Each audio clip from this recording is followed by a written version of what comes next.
My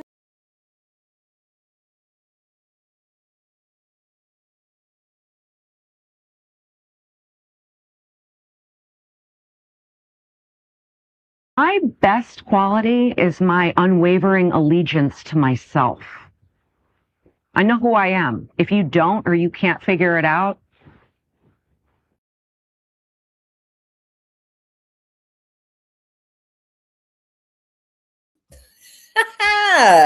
Good morning. Hi. How is everybody?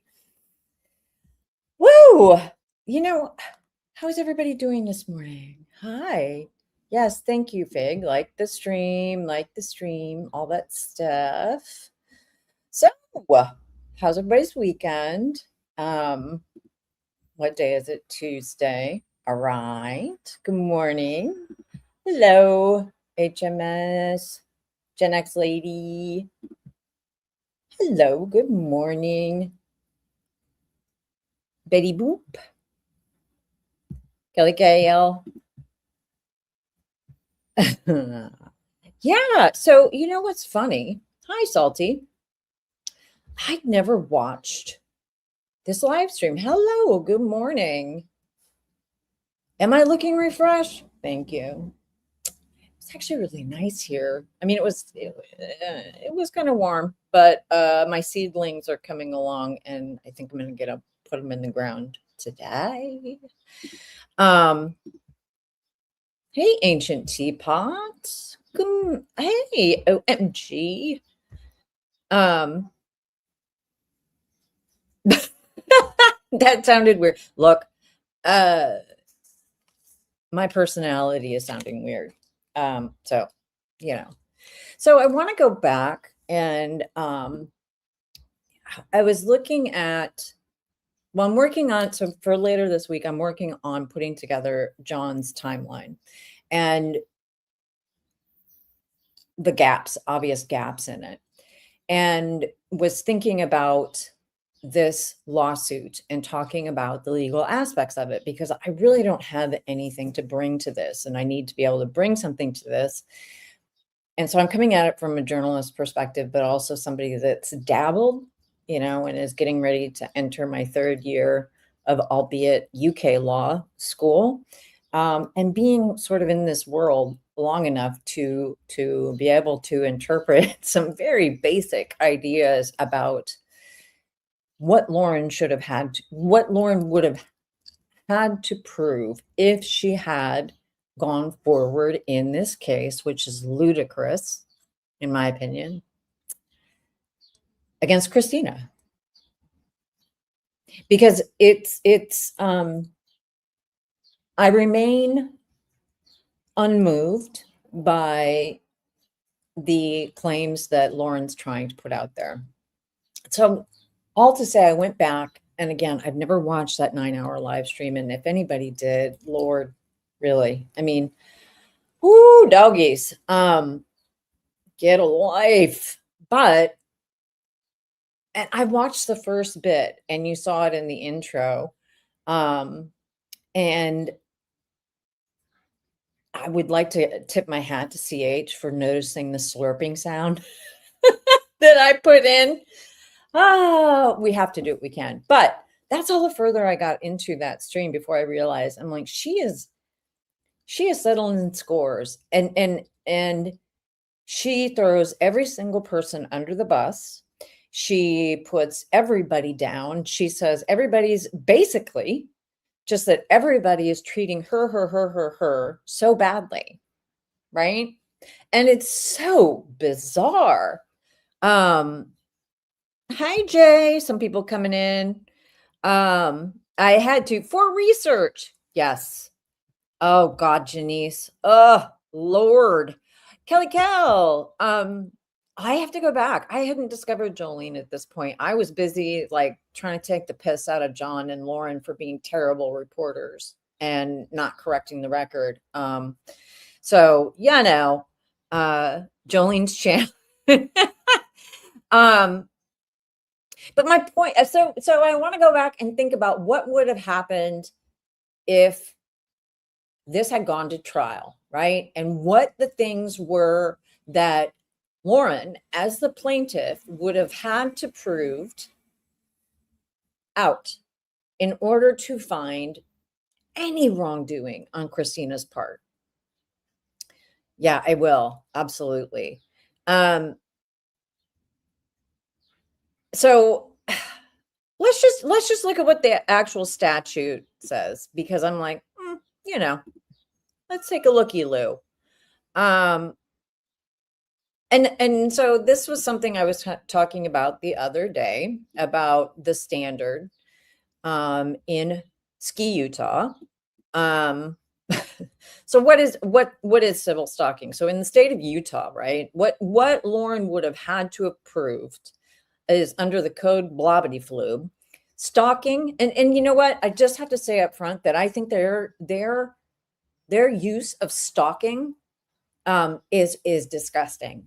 And it's, in my opinion, reprehensible and offensive to people who have literally been stalked, who have actually faced fear and harm and God knows what, right? So I just want to make very clear, they weren't stalked, not by the letter of the law, and certainly not by Lauren's own behavior, which the judge cited to in that audio that we played over and over again. So the state of Utah, that she would have had to have proven, and this is important for people, I think, to understand, Lauren would have had to have proved that Christina had intent, right? So she would have to intentionally or knowingly engage in a course of conduct directed at a specific individual that would cause, and this I cannot put a fine enough point on it, a reasonable person, and we'll talk about that standard because there is an actual standard, to fear bodily harm and suffer severe emotional distress. Okay. So she would have had to say, Christina had the appropriate mindset, that she was like, you know what? I am going to whip everybody into a frenzy and lip sync to Eminem's Worms. And that will cause untold damage. So she would have had to have this, like, she's a terrible stalker. Let's just say that, if that's the deal, because ignore the TikToks, lady. Lauren would then need to show that Christina's intentional action, so that she first would have to prove that they were intended to cause severe, this grave harm, this emotional or physical harm, right? So she would first have to prove that. If she were able to show that, and that's, whatever, the reasonable person standard would come into play, right? Would a reasonable person, and basically it's just,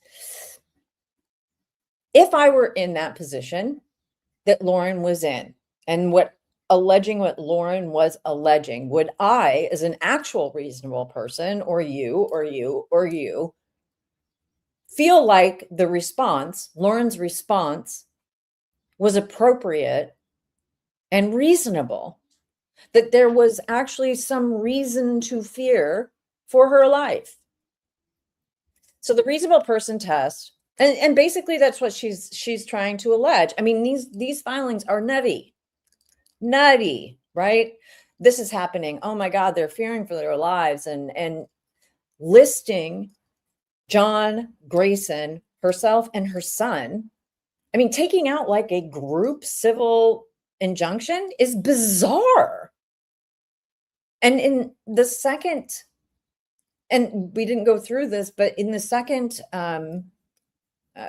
proposed injunction, they doubled and quadrupled down and wanted that group expanded to a group of creators. And I don't think that gets enough attention either. But so basically, it's like I just said, the law is that a reasonable person would fear for safety, suffer severe emotional distress. In other words, if you were in Lauren's position, would you feel all the same feels or not? Okay. And the thing that there's many defenses here, and the defenses are pretty obvious. Lack of intent. There was no intent to cause such, grievous harm.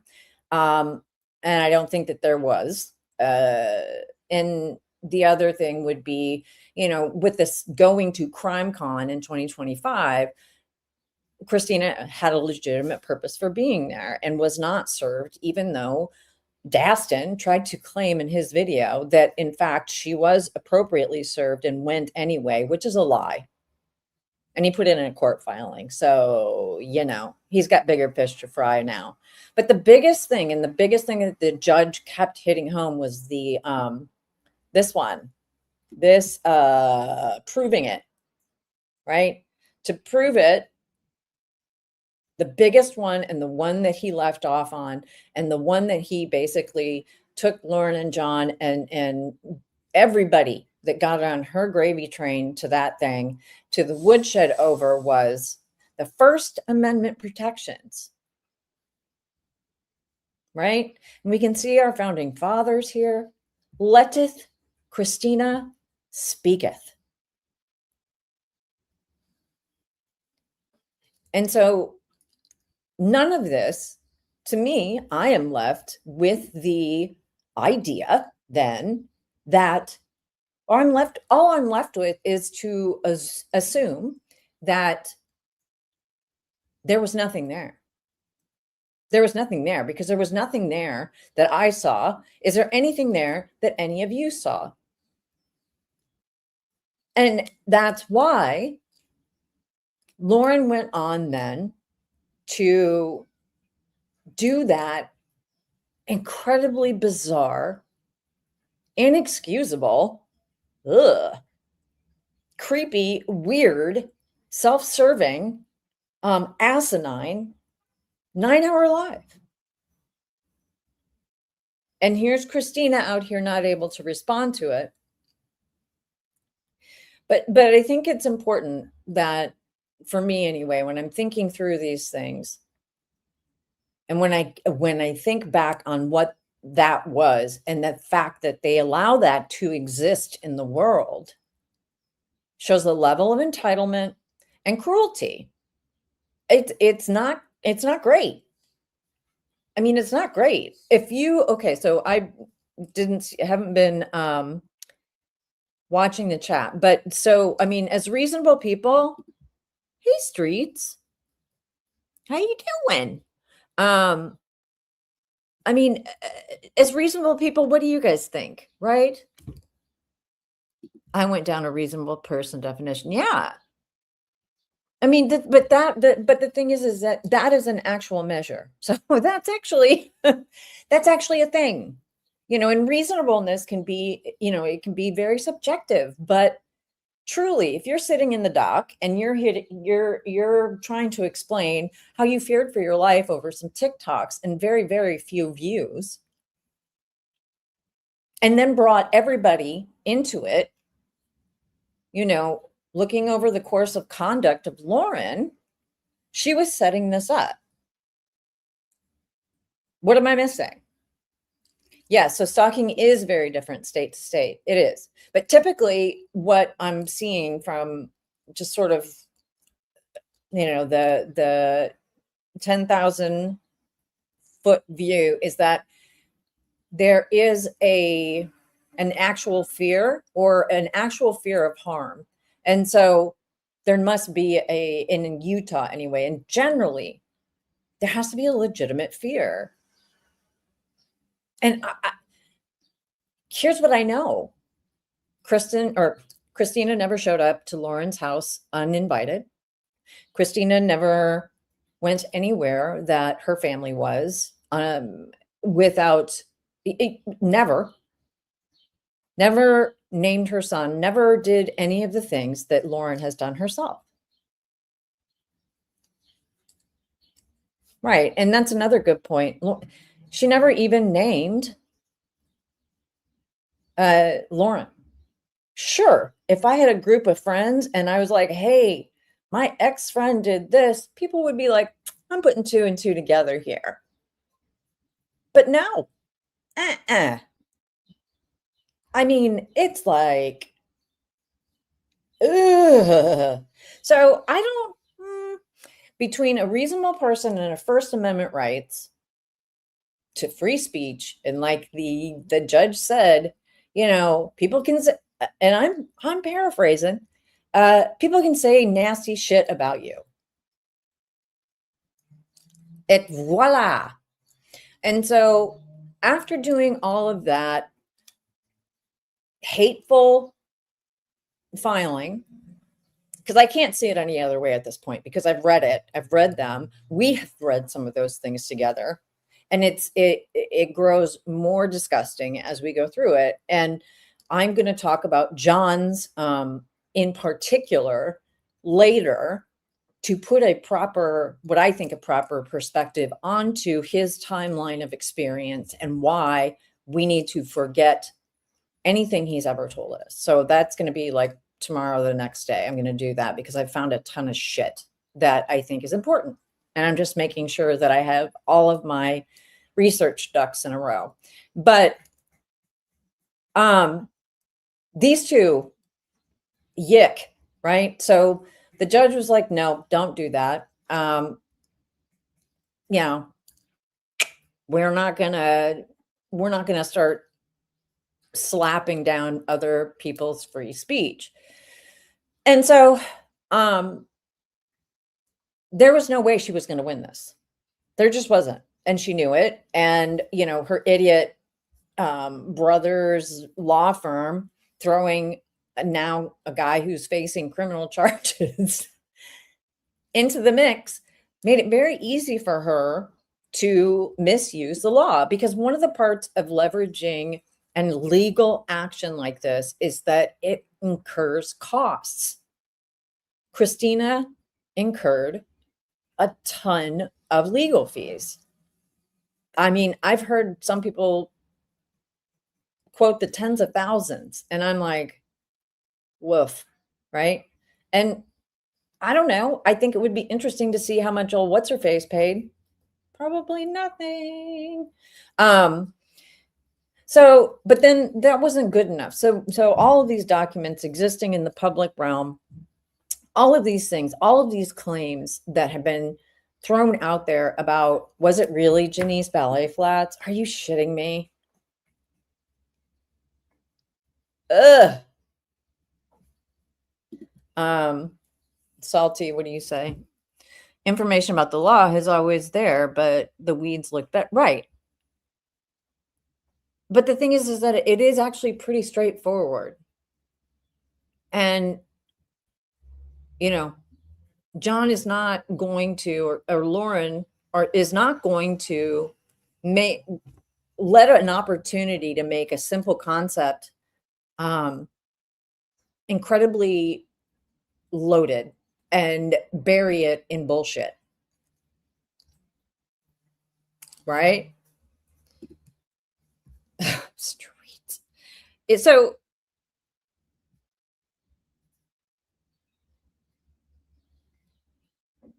oh, what's her face? Yeah.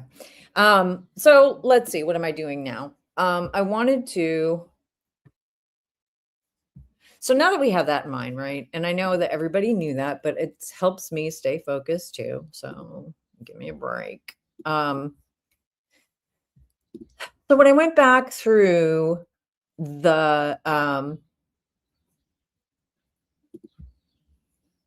yeah, she didn't have enough evidence for stalking. Always known it. Thanks for telling everyone. And the thing is that it is important. This is important. It's misusing the law. It's causing, said it again, I'll say it again. Don't misuse the tools of the law. Gross, right? And the stress that must have been on Christina and her family. I can't imagine. I really can't. Ski Utah. So we'll talk about John, okay, later this week, because I don't know, man. Not adding up. His shit is not adding up at all. And so I pulled a bunch of documents, and I know other people are doing stuff. I know Jay is. I know people are doing their own stuff. I can only approach it how I approach it, and that's getting into the fucking weeds and digging up actual tangible evidence. So, but that'll be for later. What I started thinking about, though, with this bullshit 9-hour live is that I will keep saying it, bring it down, take it down, stop it, take it down. Don't do that, right? Nuh-uh. But the interesting thing, let me share this. Let me close that. It's not even an interesting thing. The thing that continues to strike me about going back through this shit is to see just how in my little trailer, you know, we in the biz of sober people, and I've been in recovery from alcohol for 24 years. We have our little catchphrases. And one of them is you spot it, you got it, right? Or, you know, smeller's the feller. Basically, what you throw out there is what you say about yourself. And seeing that video with Grayson sitting there, recording her, and at certain points, you can hear her feeding lines to Lauren.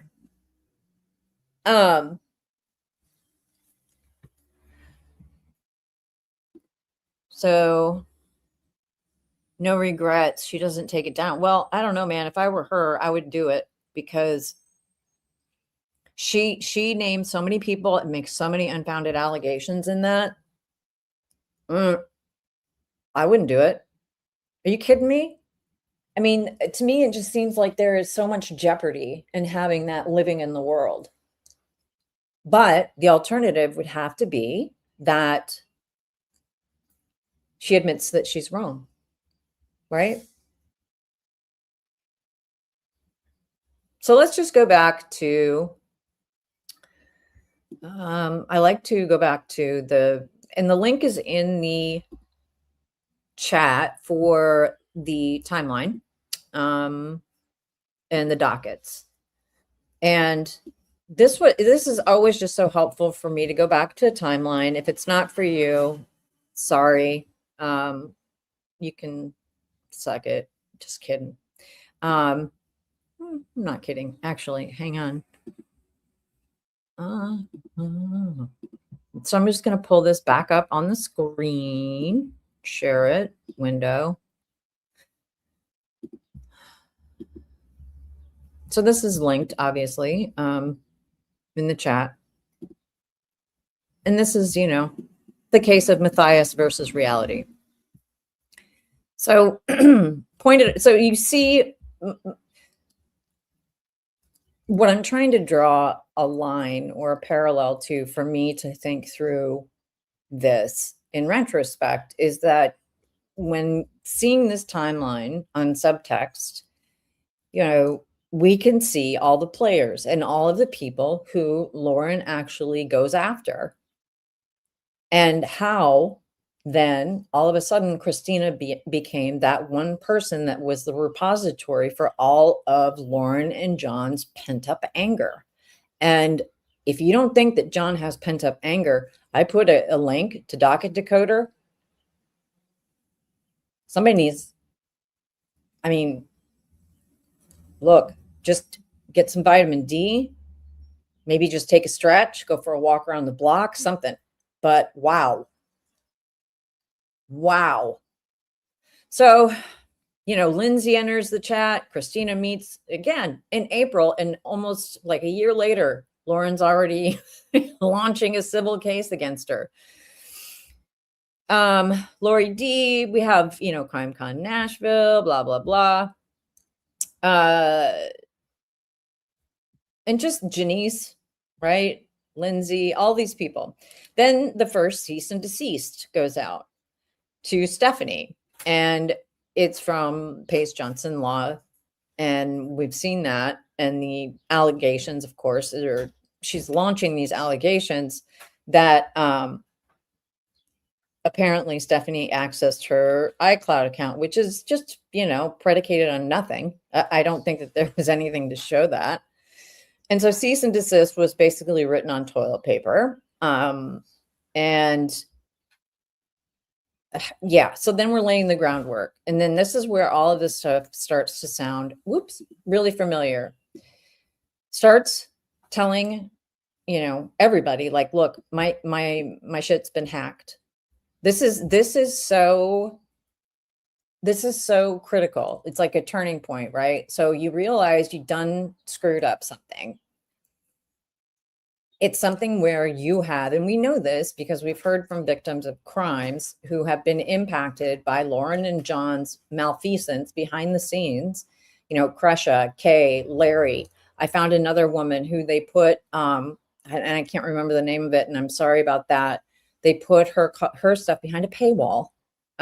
Just all of this, Debs. Oh my God. Yay. Good to see you. But so now she's making excuses. So she's pre-excusing what may or may not happen. So she's planning, to me. This looks like, if I'm preparing Christina's defense and I'm looking at all of this, I'm like, oh, she's fixing to set up the backstory. And, we got the famous Liz voicemail. Then we've got, this increasing weirdness and childlike behavior of uninviting people from dinner. Then there's another cease and desist goes out to Lindsay. I mean, okay. Then Janice airs it out at the courthouse. Now, again, remember, all of these court watchers and the trial tourist Lauren show up to all these trials. Who cares, right? That's just in the normal course of business. So when I look at the standard from the Utah law, if there's a reasonable reason for somebody, or if there's a legitimate reason for somebody to be somewhere, like an open trial, like a public trial, then that doesn't count. Yet in Lauren's mind, what I'm seeing is that she's keeping score. So she's like, okay, Janice came up to me and said, I want to talk to you about some straight bullshit you did, right? She's sending out the cease and desists, thinking that that's going to somehow stop whatever, avalanche that she started. Being approached at a public trial is not, in fact, stalking, because a public trial where a bunch of people go to sit in public to watch what is our rights to a public trial, that's not a thing. This is not a thing. So she's already lofted into the ether that I've been hacked. Oh my God, I've been hacked. I don't know, man. I don't know about you, but I've never been hacked. Maybe I'm just not, important enough, and that's great. But the idea that somehow you've been hacked. Now, I'm talking about an iCloud account, right? Because that's what the claim is. I'm not talking about like Twitter, because I know that Andrea Burkhart has been, but anyway, she's gotten hacked before. But I'm talking about an iCloud account. That's something completely different, right? And even in the body cam footage in Henderson, which is another setup, which is scattershot. That is a scattershot approach to trying to figure out who's leaking information. So even in the body cam footage, you can see the cop like, it sounds like that iCloud situation is probably didn't change your passwords. And I'm like, yeah, that's probably it. I mean, it's like, yeah, that makes more sense than some woman being able to, is Toodles over there? Oh, she is. Oh, okay. That's fine. Yeah, it's getting hot. So what the hell was I saying? Oh, yeah. What is more likely that that Stephanie, I think that's her name, hacked her iCloud, or that she didn't change her password. Good grief, right? So, she's desperately trying in that. And that's another thing. I got to write this down. So the other thing about John, not only his timeline and his sworn declaration, where he diagnoses a woman he doesn't know, which is basically his bread and butter, right? The other thing I have to put down here is that he told Henderson police that he's worked with them before. Also, but he throws his weight around. And this is the reason that it's so deeply problematic, is that when people are in positions of power and they throw their weight around and their money around and make other people basically stay up at night, I would imagine, and worrying about a court case that you didn't do anything wrong about. It's gross. And the thing is, it's designed, in my opinion, to silence, not only silence people, but I'm increasingly thinking that based on the evidence that's in the court docket, that it is looking like they had to pull the ripcord, because during discovery, all of John's alleged, and that's from Christina, Mr. Dunkelberger's filing, alleged credentials would be put to the test. I'm increasingly seeing that, at least through the evidence that I have, and trying to match up what John says and what is actually in public records. And they nary the twain shall meet. So I'm making a note of that. But man, he was all too happy to get on the phone with that cop and say, yeah, blurgity blurg, I did this, and FBI. Shut up, man. Shut it. No. Anyway, so then we see more of the getting that hacking claim out there. Grayson gets in it. Stephanie removed from iCloud. I mean, this is just basically proof positive that Lauren straight forgot, right? So if we think about that, and you think about the context of the body cam and what we can see with our own eyes, is that was the reason for the call. Basically, at least that's what I take away. And just that's the one concrete thing. And I could be wrong, because, I don't know. I haven't rewatched every single bit and piece, but the only thing that I'm seeing put forward as necessary for this idiotic call to police, right?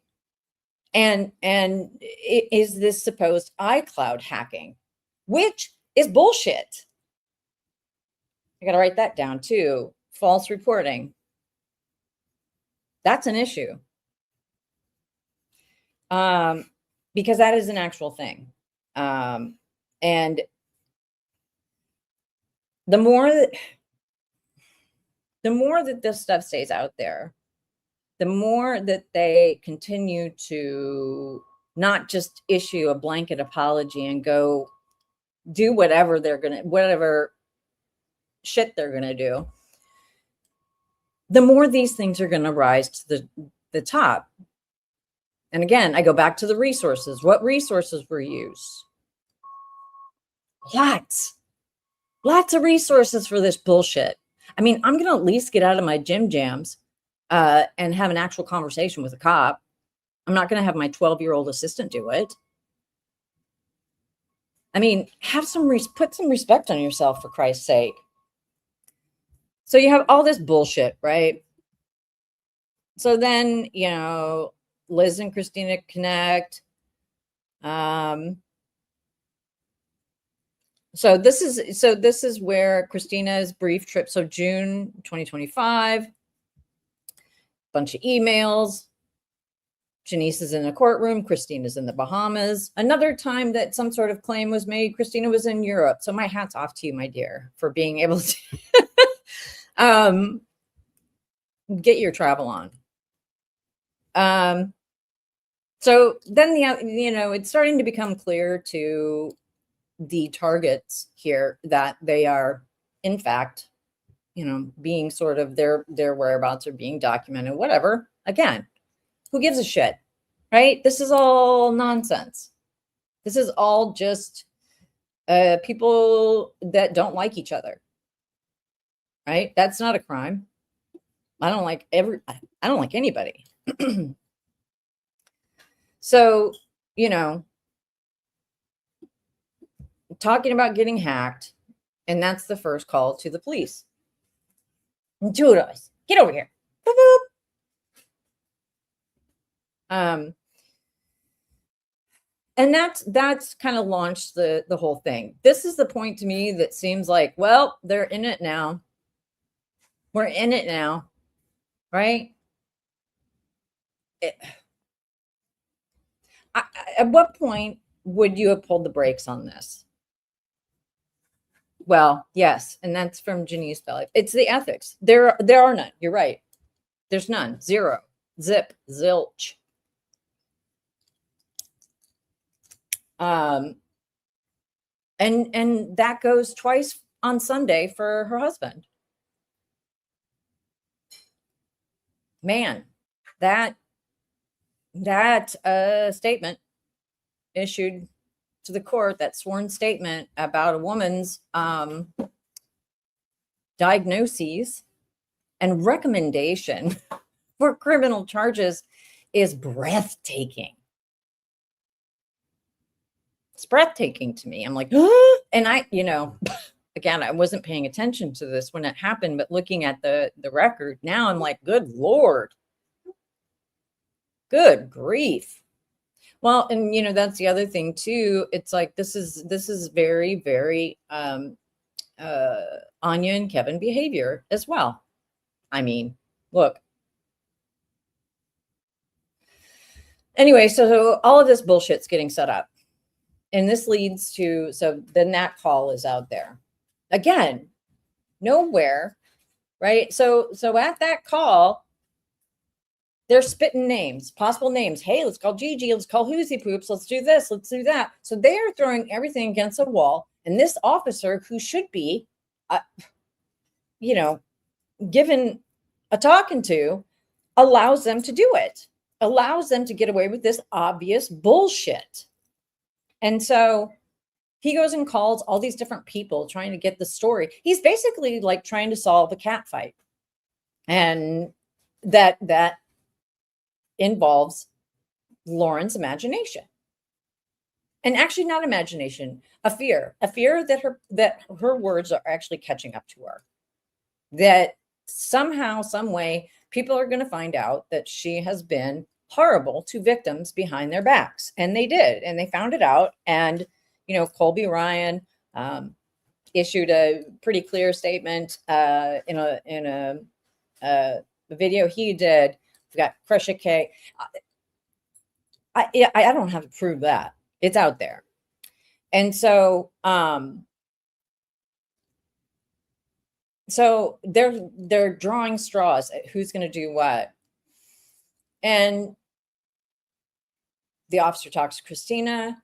At this point, I believe that Christina becomes the actual Festivus pole for this whole thing, and takes on the heat of 1,000 suns that is based on a place of fear. If I had to guess, I mean, if I acted like such a jerk behind the scenes and I was supposed to be acting as a professional journalist, yeah. And I was especially dealing with victims, eek. Ooh, gross. Yeah, I'd be worried. I'd be fearful. And you know what I would do is probably just take a vacation. for a couple of weeks and let it die down, and then try to sit in a quiet room and think about how I've been comporting myself as a professional. I mean, call me crazy, right? This whole thing, I don't understand what that is. Daybell's aunt, good God. So the clown emoji post, right? So here we get into, and again, keep in mind that Christina never mentioned Lauren by name, and that Lauren mentioned Christina and many others by name in her 9-hour live. And that to me seems deeply problematic for the Matthaises, because why would you do that? Because that means that they get to put out their one side of the story that we know is demonstrably bullshit.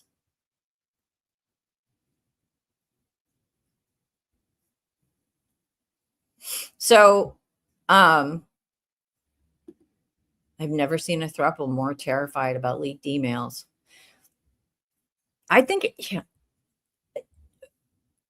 from, Lauren comes from lawyers, and we know all the history there, which is horrible. I mean, her dad's a con man and went to prison and all this shit.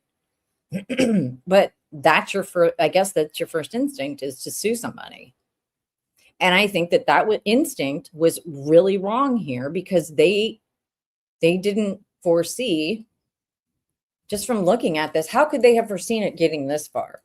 Because now there is significant scrutiny out there, which should have been there in the beginning and should have been vetted by, say, Dateline producers or Netflix producers, about why are we taking this man's word for anything? Yeah, sure, he's got a PhD. Sure. What about his time between 96 and 2006? What was going on then? Where did these 500? He didn't have a PhD then. How was he doing all of these sexual evaluations? I don't know. Got an idea, but it's exposed them to even more scrutiny. And you put it in a legal document now. You've memorialized that for eternity now. And the thing is that there's, those are, so when you do an affidavit, those are statements based on the individual experience. Now, we went through the other day the respondents and Mr. Dunkelberger's pushback, which was all very clear. It's like, look, this guy is not, and everything, like, it was all hearsay. Lauren was saying shit, bringing people into it, people that had nothing to do with Christina, etc. And so those are there to be torn apart. So what does that mean for a professional psychologist? I don't know, probably maybe nothing. But why now that exists out there, wow, that's going to open you wide up to scrutiny. And Mr. Dunkelberger pointed out that with Susan Hendricks, the missing Trisha Griffith affidavit is fascinating to me. But all of it is assertions and hearsay, and not, basically just character references for Lauren. That doesn't cut it. And so when they were getting closer to trial, right, or when they were getting closer at that hearing, where you have Lori Hellis, who gets name checked in this video on Zoom, ready to offer her testimony. Yeah. It just got real.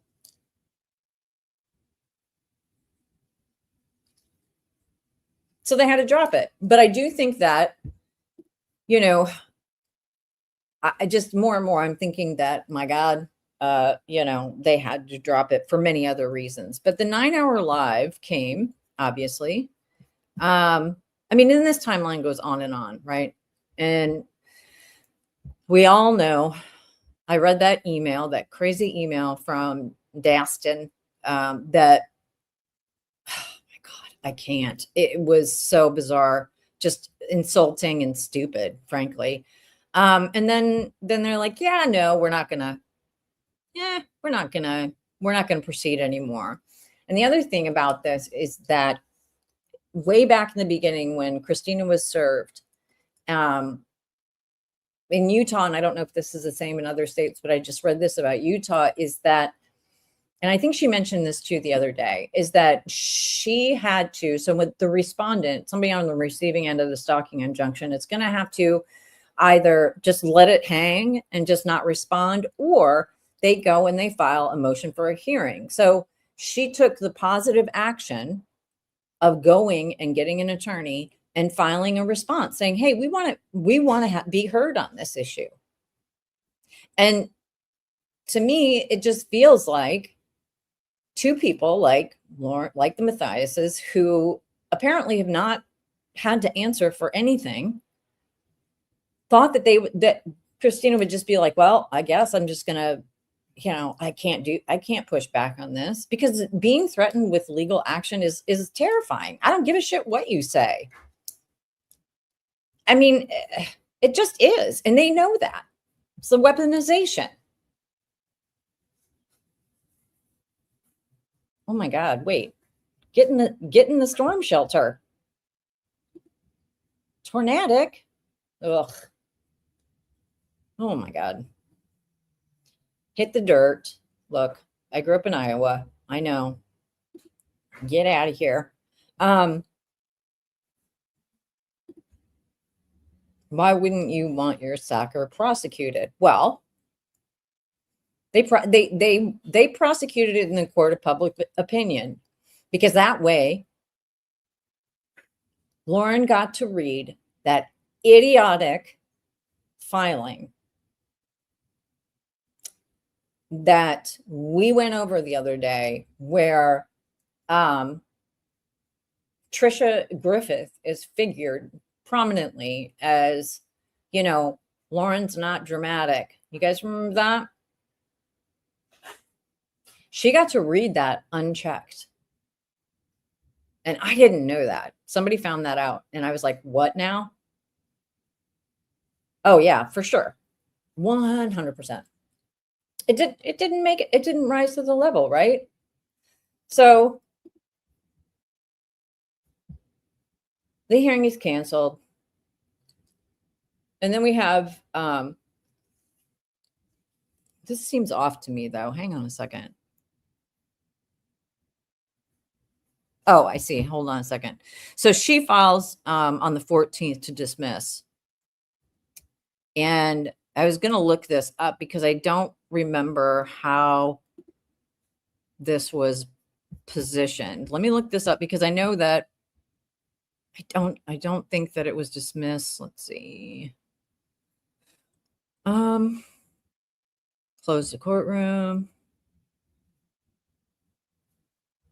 Where is it? Case dismissed. I don't know why it's not turning up, but they just basically filed this one little ruling that says, we're dismissing this case, which is like, okay. But keep in mind, Grayson's on the hook. I mean, everybody that's named on that, John, Grayson, I mean, I just can't even imagine the calculus that goes into something like that. I mean, truly, it's beyond me. I don't get it. So, you guys, this part, right? Yeah, he is. He's in legal trouble. I mean,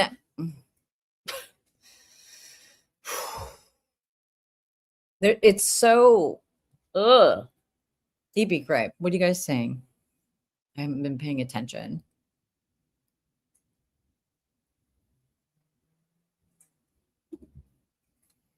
So 9 Hour Live is how you first. No, I knew about them.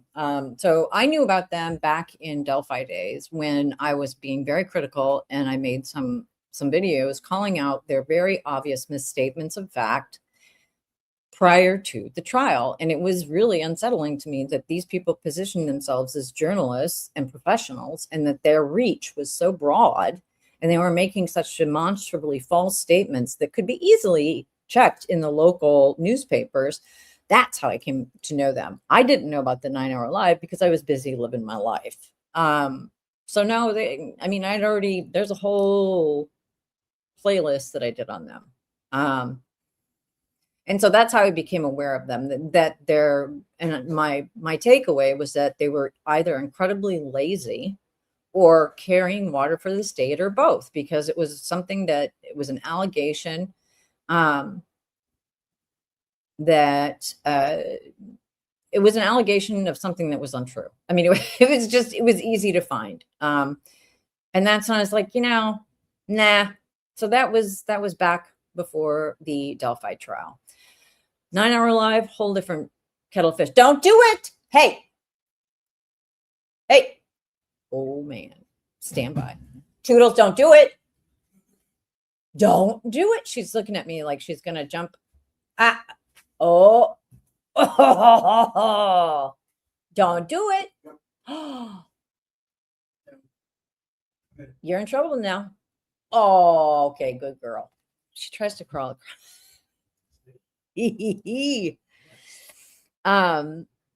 One of the things, though, just on a theatrical note about this video, is that it's a real choice to watch your own video with your face, right?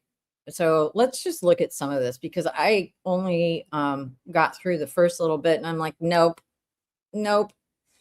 This little video that they have, this vignette that they play, says it all. I mean, it's blaming everybody in the world. And I don't understand how they thought that this would help support anything in court. They didn't, right? This is content. And this, over 460,000 views. Gross.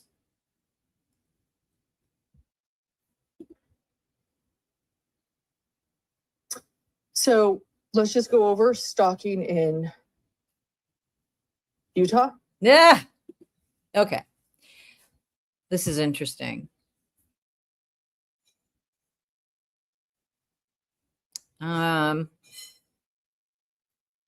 Right. So yeah, respondent engaged, but here's the thing.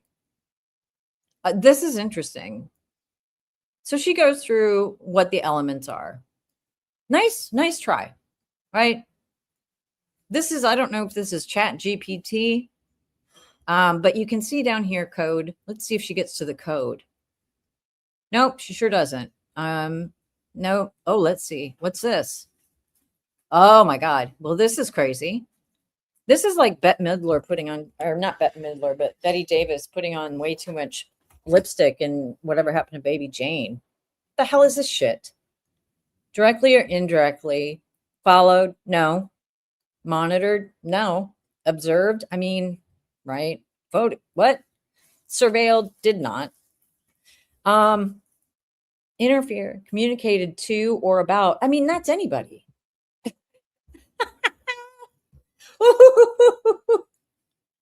Holy shit.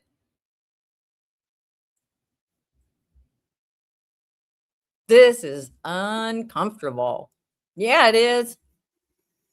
I'm going to take my face off. Wow.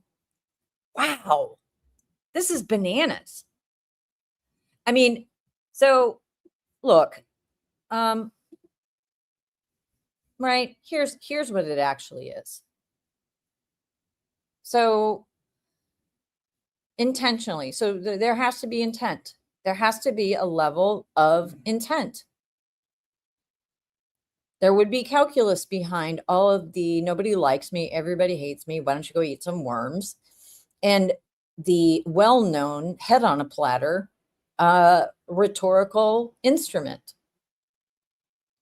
That was intentionally caused such severe stress that apparently everybody within a 2-mile radius of their household is now in group therapy. That doesn't meet the reasonableness standard.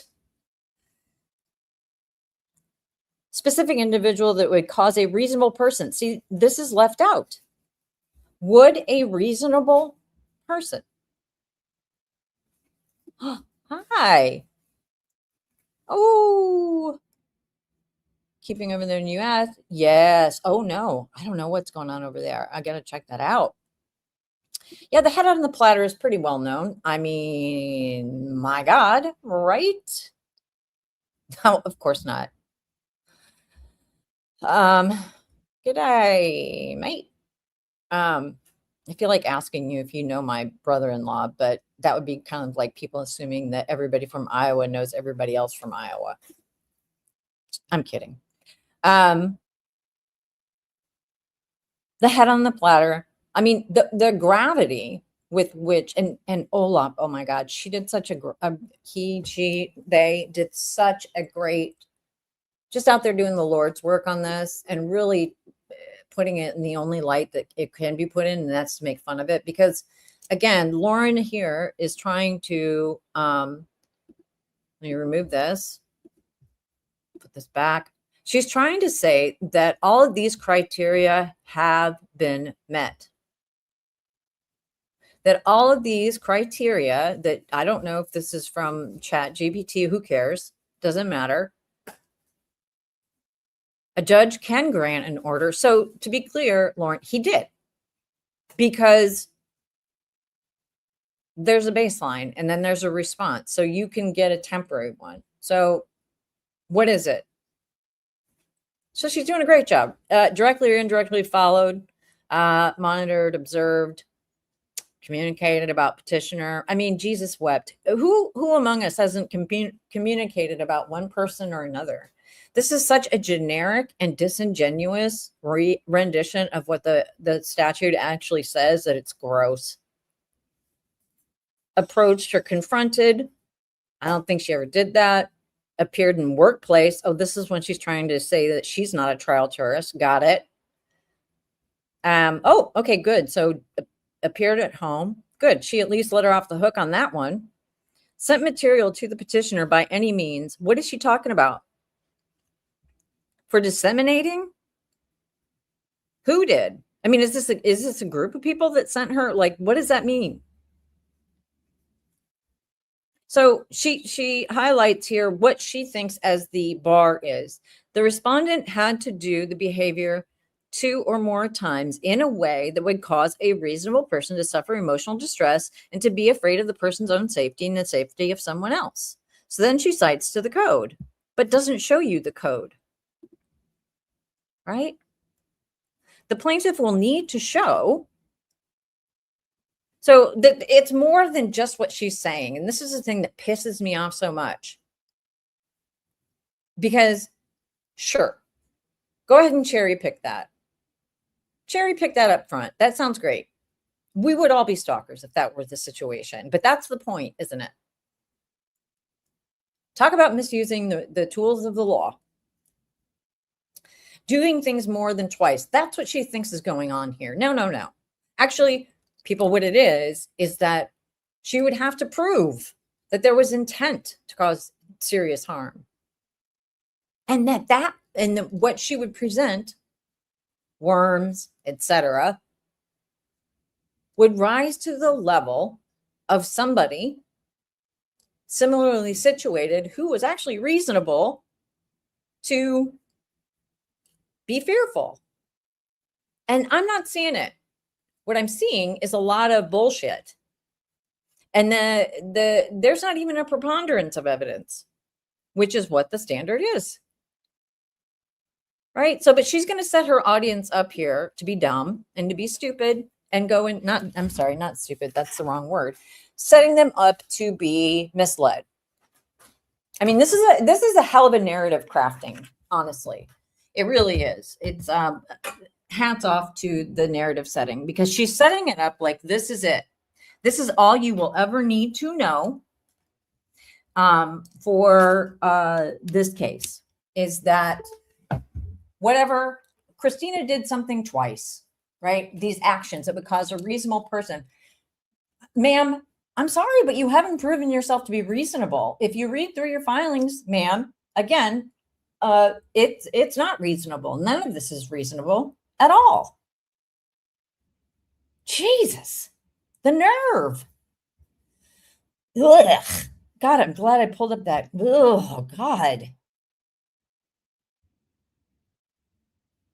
So let me do this first, because I think, again, I say that Lauren gets all of the attention, all of this bullshit that she's been spewing out here.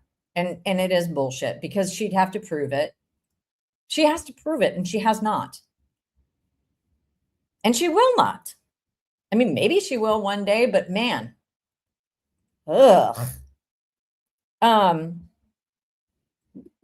Suggesting that a public, one of the other things that she noted in there, suggesting that a public courtroom, that a court of law in the United States is her place of business, is insane.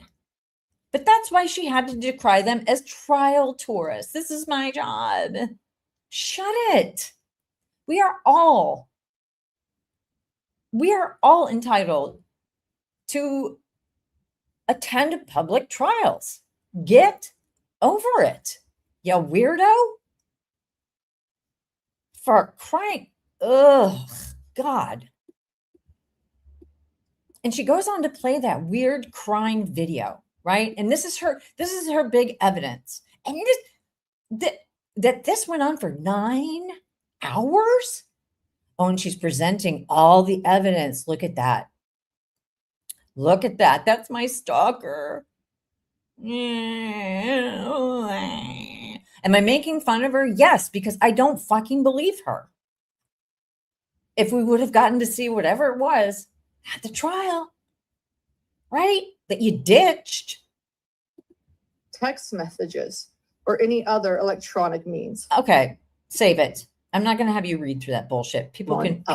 Yes, and I'm going to point out, it looks like Grayson did not highlight threatened. I'm going to throw threatened in there. How? Because okay. What happened after the stalking injunction, I took as threats as well as other things. You can decide for yourself. No. Oh my God. Oh my God. You guys, I'm going to have to do an 18-hour live. This is why I didn't watch it. Oh boy. Go through it all. Go through it all. Great. That's what we're doing. We're going through it all.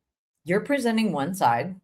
You're presenting, oh my God, I can't stay silent anymore. I'm being stalked, bullied, and fear for my safety. Right. I don't believe it. You fear for your reputation, maybe. Maybe it's the reputation, right? No, it's right there. It's still up. God. Christina,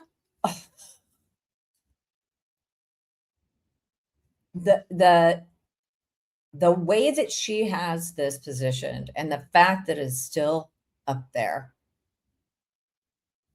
is just beyond the pale to me. I mean,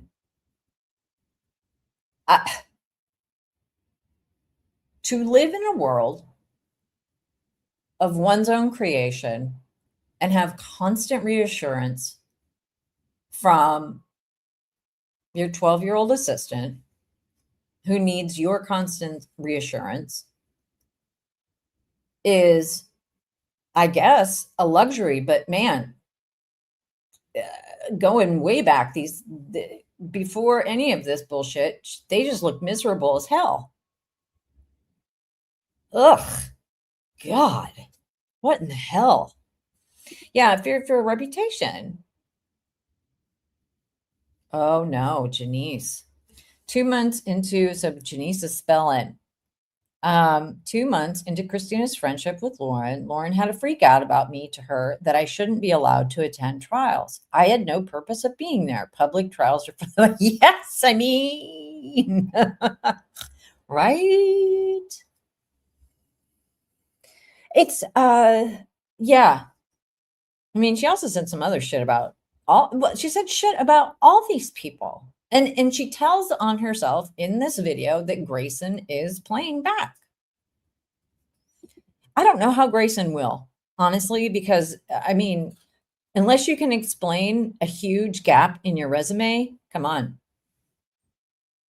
Woof.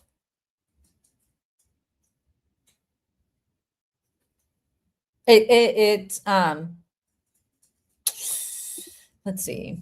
Aussie says, do you think because of how many subs and members plus how many views? Well, I mean, yeah. But at some point, I've got to imagine that a right-thinking person or a sentient being would think, maybe I should take this down because I'm saying a lot of stuff about a lot of people, and that may put me in hot water, allegedly.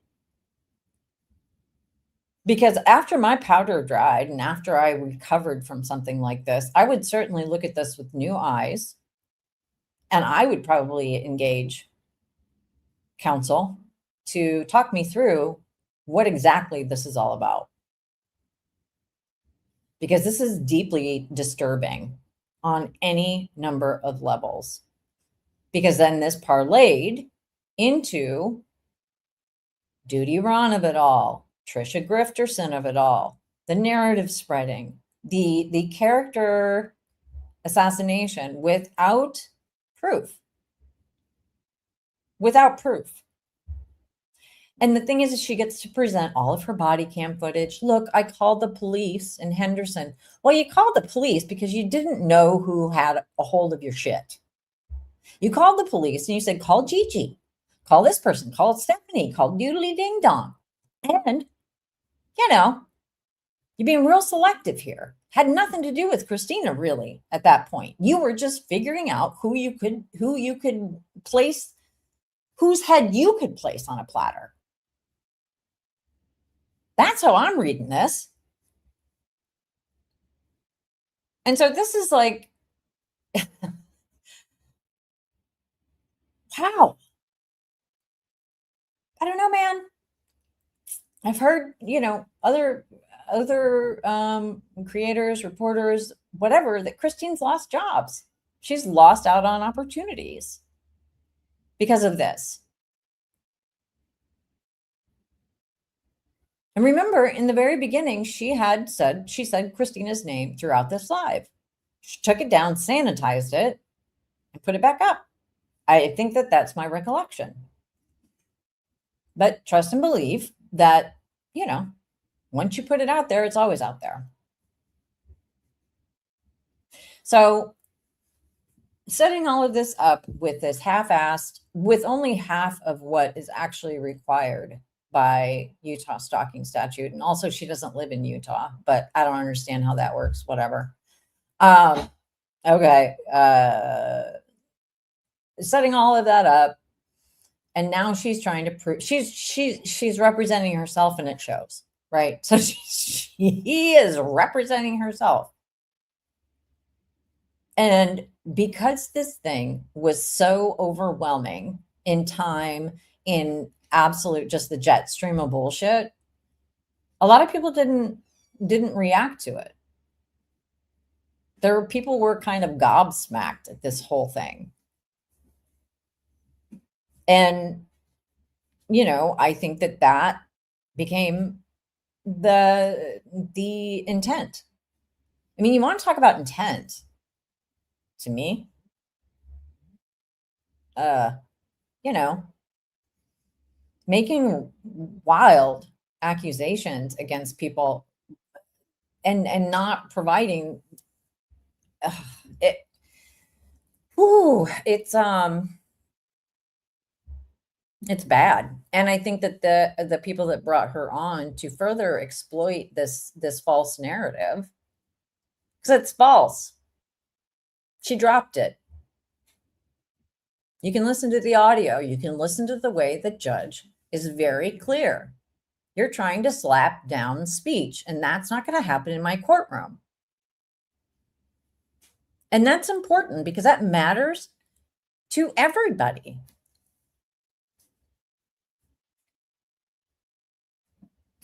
And it's just, and so think about that. Think about the freedom of speech that Duty Ron had to put this person on. Think about the freedom of speech for Trisha to harp on and bang on about things that whatever Trisha harps on about. Think about all of those people. Think about the way that CrimeCon 2026 decided to recognize that, well, we kind of screwed the pooch on that one, yet tried to make a fool of Christina again. I don't know, man. Talk about what is it? Course of conduct? A course of conduct here? I mean, I see a course of conduct by a preponderance where it's reasonable about harm. And I mean, the harm can come in many, forms. Oh, nice.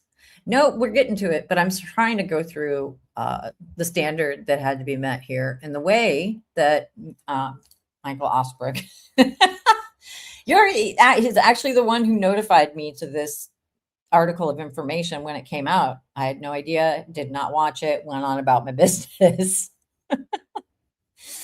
But she sets up the law in such a way that it's really easy to see why people were like, oh my God, you're so right. Right? She's presenting her side of the story, which doesn't get into what the actual bar to find Christina or anybody in the state of Utah to be civilly liable or civilly, to be sanctioned with an injunction. But she doesn't care. She doesn't care. This thing is produced. And I think that, I mean, again, I didn't watch this thing and I haven't watched it all the way through because it makes me nuts to think about somebody doing this for that long a period of time. But this is the way that I look at it now. I look at it as an orchestrated feature. It's a feature film. We're going to do this. We're going to do this. And then we're going to do this. I mean, the Matthaises are nothing if not storytellers. Remember that story that John told about getting run over by a semi-truck, parting the Red Sea of bison and all this other bullshit? I mean, these people are nothing if not storytellers. And I say, go do that. Maybe that's the calling, right? Yay, cranks. Right. Yup. And Michael, you and I got to catch up and do a recap on the Delphi situation at some point because I'm diving back into that before I go back to school. Anyway,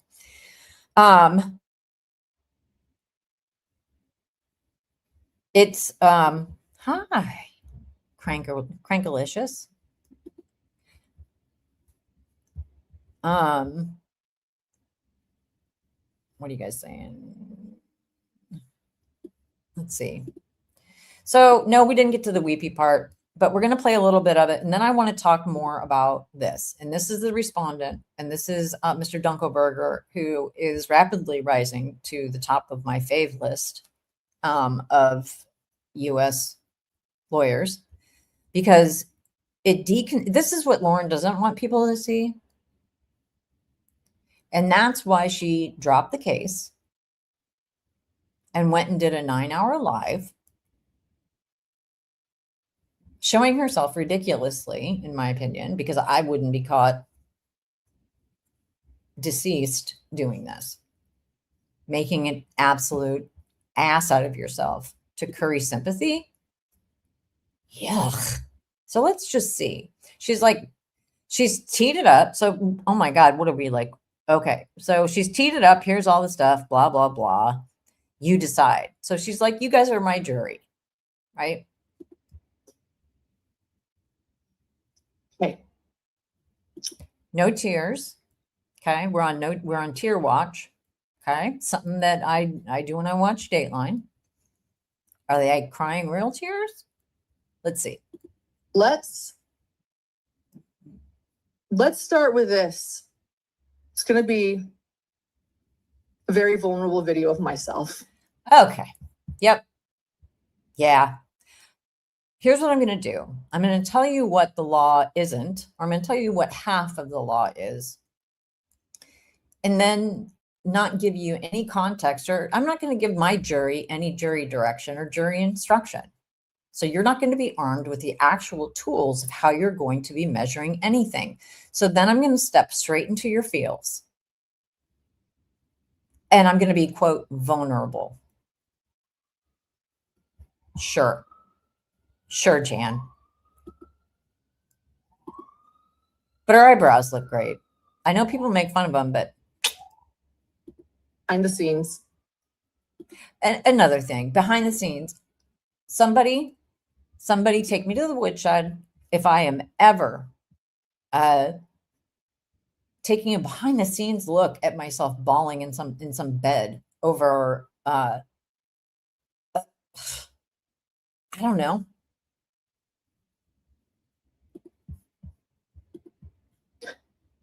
I never thought or knew if I would make this video public. But yet, nevertheless, we put it together. I want to see the timestamp and the metadata on this video. I only revisited it again today. Okay. Lies, in my opinion. Look, I'm critiquing this from an artistic perspective and a narrative storytelling perspective, as well as my expert, not legal opinion. And that's journalist. Ooh, this screams journalist. This screams thick skin, boots on the ground.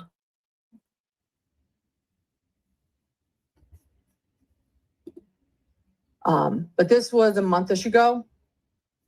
Wait. This was a month-ish ago? Hang on. Okay, this is interesting. This needs to be plotted on the timeline. So it was after court. Yes. This was, I believe, wasn't the live on, let's go back to, where is it? 9-hour live stream at October 15th. So she's saying a month ago. Let's see, what would that be, right? So this would be right around the time when she's realizing, or actually right around the time. Whoa, interesting. So this is right around the time, and this is from the subtext GitHub. So John makes his declaration on the 19th. Okay. Mr. Dunkelberger comes in and says, whoa. Give me a break to all and sundry. Because absolutamente no.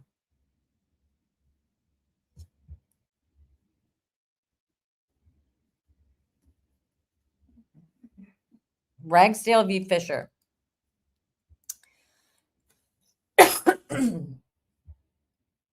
Reply memo. Okay. So when she's saying this was taken, the video was constructed, or the one that she's going to show crying in bed, happened about a month ago. I don't know. Seems convenient. Because it just seems like there were some things going on and some legal filings that the respondent, Mr. Dunkelberger, who represented Christina, was making that made her uncomfortable.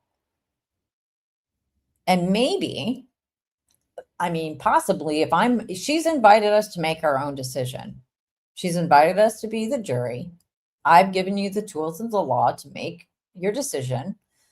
The intent, the reasonableness, blah, blah, blah, the actual fear. As well as actually showing, having any sort of concrete evidence that stalking occurred, then you have to, if she's inviting us to make our own decision. So that's what I'm doing, making my own decision. But I'm looking at the other side of it, which is all the filings that were coming down when she made the crying in her bed video. And I didn't realize that until we just looked at the timeline, which is incredibly convenient. Because it suggests to me, just as an outside observer who's now been armed with 11 minutes and 34 seconds of the setup of this scene and an invitation by Lauren to be the judge, looking at it with the other side as it would have been in the case if it had gone to trial on October 16th versus the 9-hour live court of law, which is not a court of law, it's bullshit. Armed with that knowledge, it looks a lot different. But again, jet stream of bullshit. She made it about a month ago, right around the time that the respondent, that Christina filed a response, and that Dr. John issued that ludicrous sworn statement. I was dealing with ideation. You know what? No, I'm not going to listen to any of this with ideation. Save it. I don't believe you. Because if you were dealing with shit, you're not going to say I was dealing with ideation. You're going to say I felt like I wanted to die.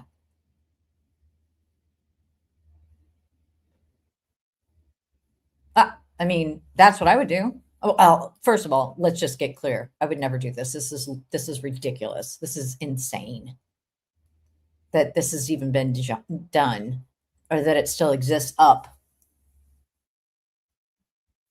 And no, I'm not using insane as a diagnosis. Grayson, get over it. But this is just, this is a grown ass woman. What is she, like 40 something, 46? My God. I was having ideations, ma'am. No, don't. And again, she's front loading this nonsense. And, you know, when you go back and you listen to the actual hearing, it's the same way that her lawyer was trying to operate, by bombarding the judge, by bombarding like literally with paper terrorism, and with trying to overtalk the judge and just be incredibly discourteous.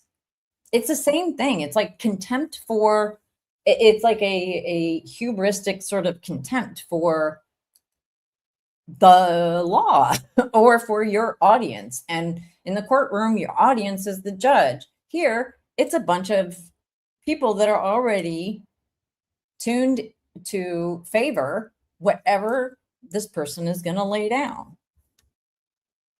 So now look, man, I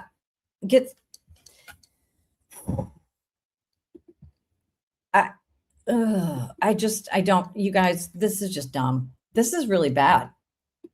Harm. The first time in my life. Okay.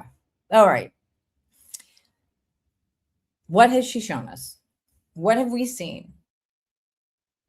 She's going to show a bunch of cut video here and there and all this shit and blah, blah, blah. And I was scared. And then this pretty girl showed up. And then Lori Hellis, who's actually a lawyer, who John still has a huge resentment against. I mean, just on and on and on. And then she's going to probably bring up the fact that her brother died, and that somehow Christina said that she was threatening to sexually assault her own brother, which absolutely is not supported in the tiki-talkies at all. She never says that. She never says the R word. But boy, she's so to me, it's like, as a trauma-informed journalist, I'm watching this thinking, wow, she's really weaponizing everything. She's weaponizing the R word. She's weaponizing self-harm. She's weaponizing and using, I don't even know if weaponizing is the right word. It's using. She's using all of these things that many people have been touched by in their lives and really pulling on people's heartstrings. And this thing is so orchestrated and so well thought out. You know, she didn't know if she was going to share it. Bullshit, lady. You were going to totally share this because it fit into your narrative.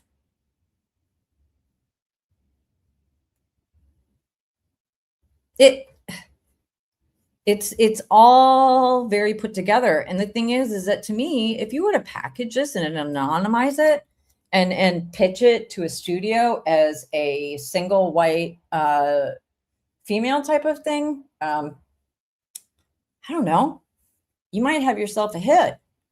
But doing what appears to be harm to others through a platform that has over 340,000 followers, to which I remain stunned that that's still a thing, seems incredibly harmful to me. It seems like vengeance. It seems like all sorts of things. It seems cruel. And it's just bizarre. Bizarre. That I have been experiencing this. Okay. Because of everything happening. Sure. Got it. And so at that point, I was with Grayson. Oh, God. Okay, wait. Sorry. Here's where the timeline is going to come into play. Dr. John filed his affidavit saying that he will never forget the morning he woke up and Lauren was shaking in her bed because she was having ideations. Here she's telling us that she was with Grayson. Am I hearing that correctly? Because that's another thing that doesn't add up. I don't know. I mean, I'm going to have, just for me, I would have a pretty clear recollection of that if it was my spouse. I would know it. I wouldn't get it mixed up with the day that I was at a hotel with my Grayson.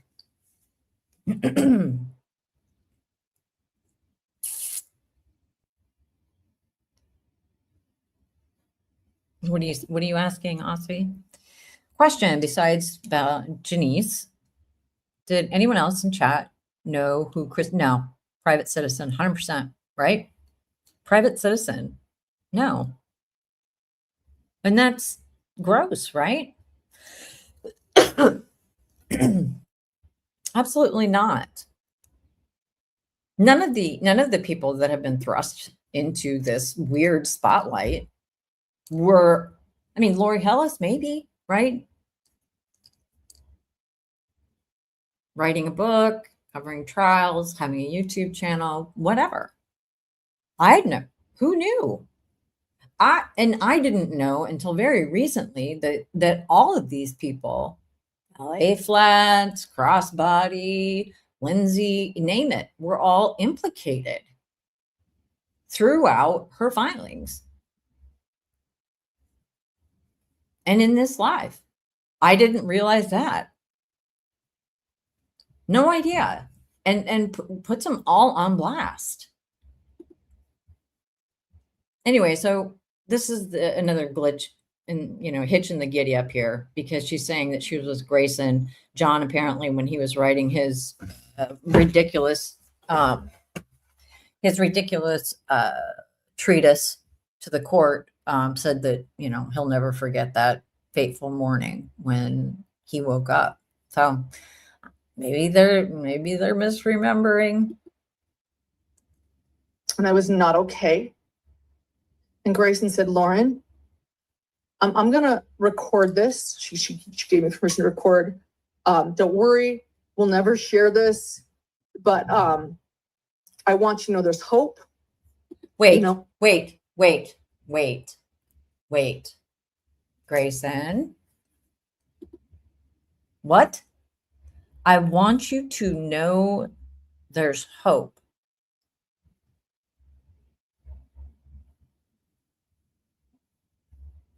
So I confused. So was Grayson just like wanting to have a video of her bestie to watch alone?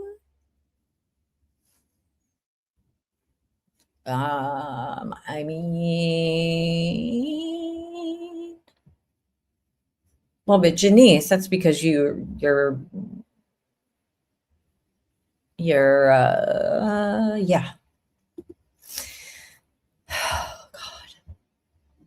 So what she's saying here doesn't make any sense, but keep in mind that time has passed and we know the both sides of the story now, and we've seen the filings and we understand what's up. So at the time, I'm sure her audience was captivated.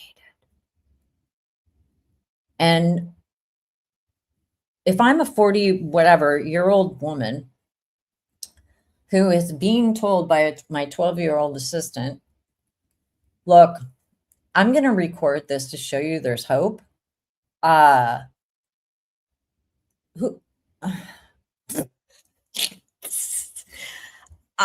mean, of course. Right. They thought they were recording it for a future documentary. Right.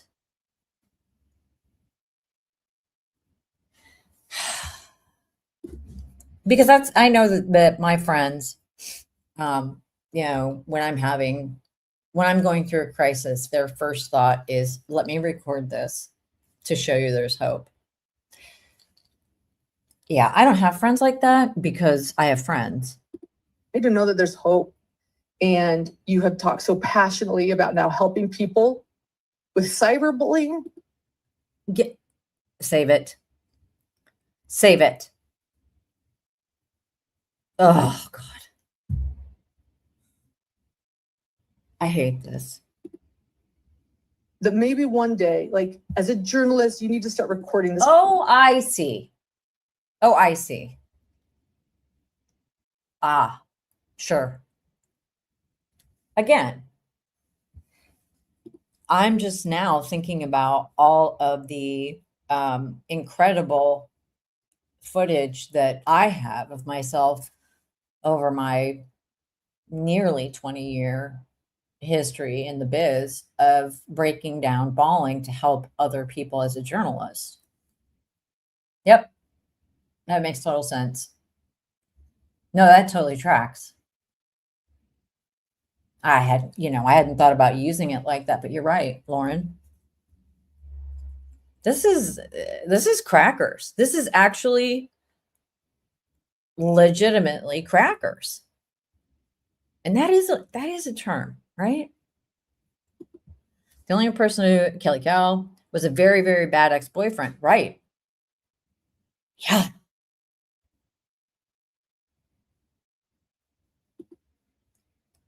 I mean, it's hard to understand if this is exceedingly calculated, but I guess it seems like it has to be. And it's hard for me to put myself in that position because I just don't think like that. But looking at the timeline, it's pretty easy now in retrospect to see how this was all very staged.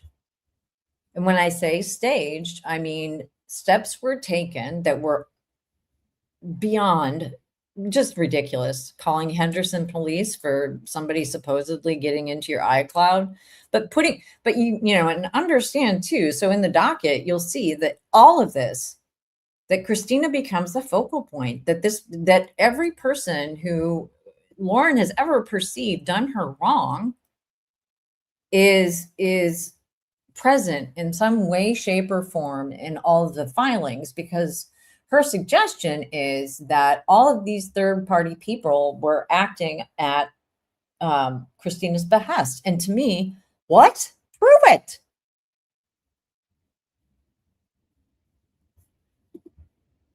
Kelly Kell, did you see this? Did you hear the slurp? Please tell me you heard the slurp. It's yikes. It's just so weird.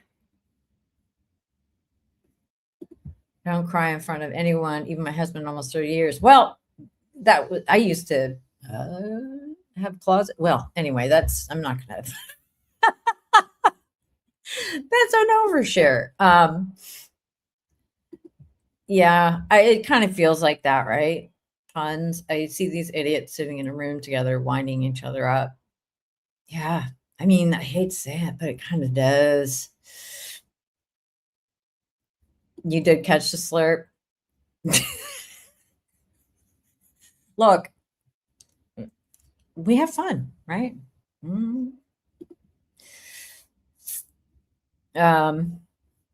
Anyway, so this is all very contrived. Everything, she's making all of these allegations. She's sending cease and desist to whoever isn't nailed down. Since like, I mean, cease and desist, cease and desist. This is a litigious bunch. This is to jump to, I'm going to issue a cease and desist is not my, it's not my thought. My thought is, okay, you can have your opinion about me. Because I just don't care. But this is all calculated. But she's doing it for, to help other people. So that's great. I hope it's, okay. She can't stay silent anymore. That's Sure. what you're feeling. Yep. Okay. So trusting Grayson, knowing that she'd hopefully never. Wow. There's a statement. Imagine that. Make this public without my permission. And it was my phone. So wait, is Grayson making a video? Here's an idea. Is Grayson making a documentary? Because that lady would be a humdinger of an idea. Andy at andycopsa.com. I mean, right? Seems all right.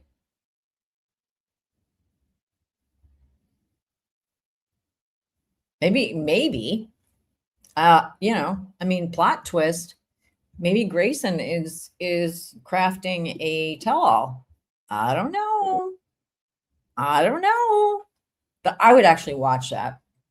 I would totally watch that. The behind the scenes, sure. Yeah. Okay. Whatever. But don't ever show this to anyone. Okay. Get on with it. Let's go. I watched it. Light a fire. And we are going to watch 20 minutes of it. 20? Okay, we're not. Begin. Nope. No, we're not going to. Okay, so we're going to watch 20 minutes before we begin. So that's going to put us all the way. Are you kidding? So you got to be 35 minutes. Oh, my God. Okay. So you guys can understand just a bit of what I've been going through. All right. So I think this pretty much solves it for me. So she was a jerk behind the scenes to a lot of people. She was a jerk behind the scenes to victims who have now come forward.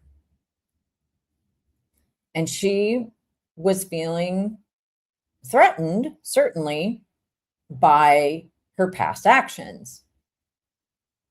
I mean, that is my take on it, because that's all this is. That's having a shitty meltdown when you realize, which she said a month prior to this, when they realized they were going to have to go through an evidentiary hearing. Yeah.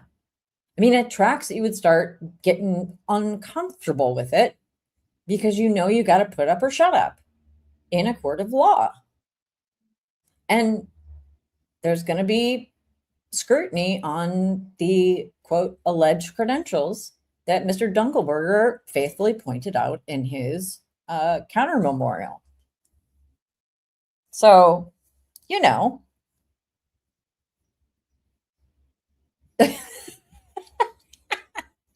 Sorry, not sorry. Oh, look at that little kitty. Yuck.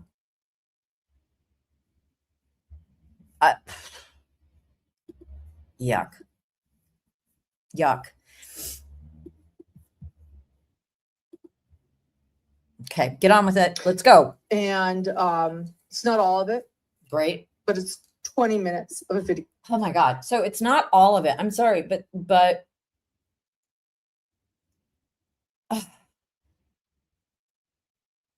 how long is that actual video? Oh, Grayson, I've got a great idea for you and how to really salvage the career for you. Just, you know, allegedly. It's very, very raw. And Oh God. You know what? Just play it. very. Here's the, okay. So I've been very complimentary of the staging of this, of the story, you know, the storyboarding, if you will. But here I'm going to have to be very critical and say, show, don't, you know, we have a thing in the biz, show, don't tell. Just show, don't tell. Just say, here's a video, me losing my marbles. Blink, do. Okay. So I think that's one hiccup here. That's a hiccup. It's okay. Go ahead. And I feel like this is very, very important because if I'm going to do this live, I'm going to do it right. And I'm going to do it honestly. Oh, okay. Sure. Right. No, that makes sense. Go ahead. This is going to be a very honest show. So, and then after that, we'll go through everything else. Right. Because, you know, nothing screams like seat of the pants honesty, like, and then we'll go methodically through everything.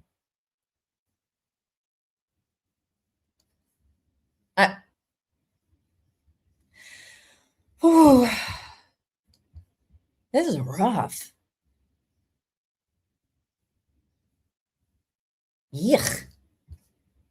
I mean, again, I see no tears, but whatever. Okay. Maybe she has something wrong with her tear ducts. I don't know, man, but I become a blubbering, snotty mess, like literally. It's horrible. So let's watch this. Whether or not this goes through, I don't know.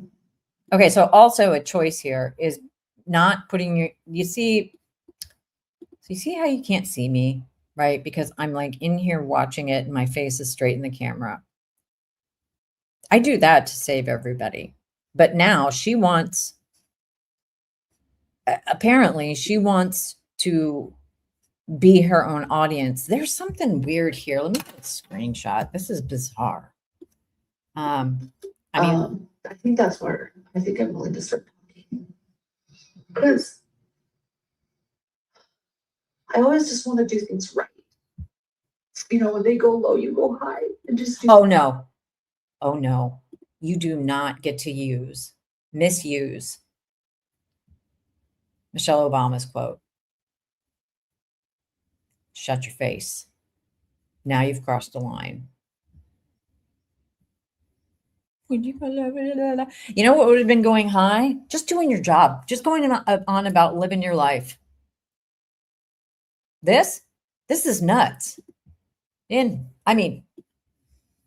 Like cashew nuts, Brazil nuts, walnuts, peanuts, pine nuts. I love pine nuts, by the way. Right. And rely on maybe responsible people to help. Okay. But I don't know if that's going to happen in this situation, and that's okay. What is she even? This could be, honestly, this could be from any time. Whoops. This could be from any time.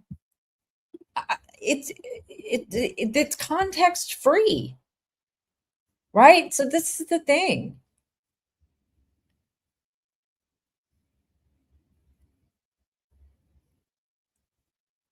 Oh, I'm not going to be able to do that. I can't. No, I can't get through it.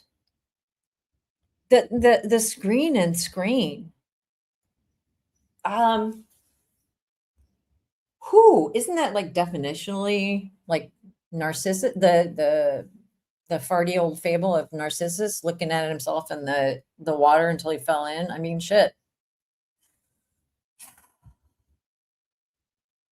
Ew, take yourself off camera. Weird. What?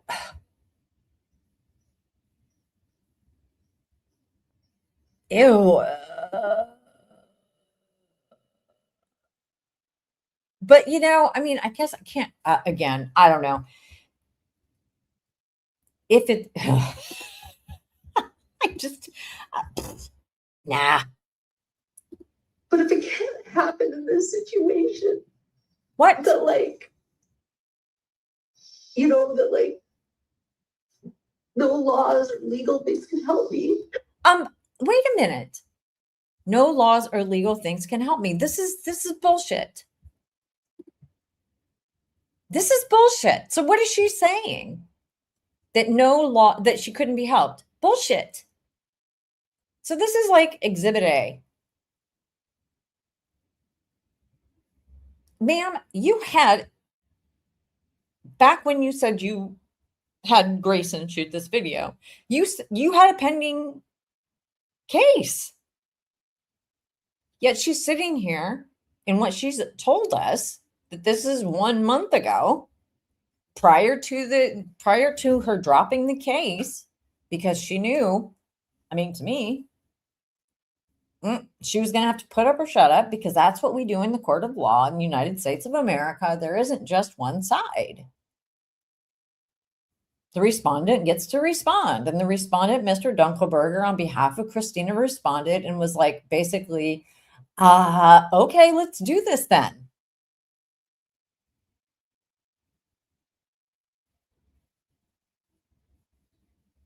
You know, and everything she says in this little bit is just like, people are talking smack about me. It's like, okay, and like, are you new here?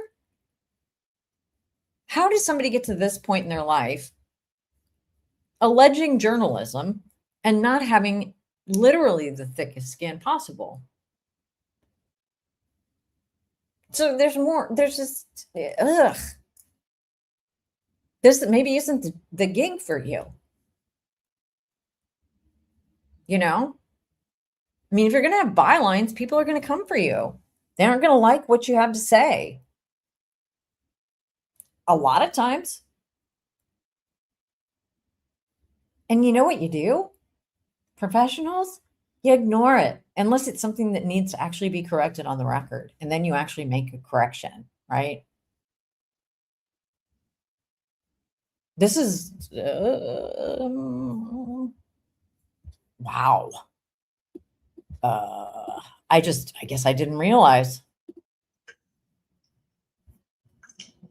Because at least want to like finally talk about it, even with my boys. What? Share what's been happening.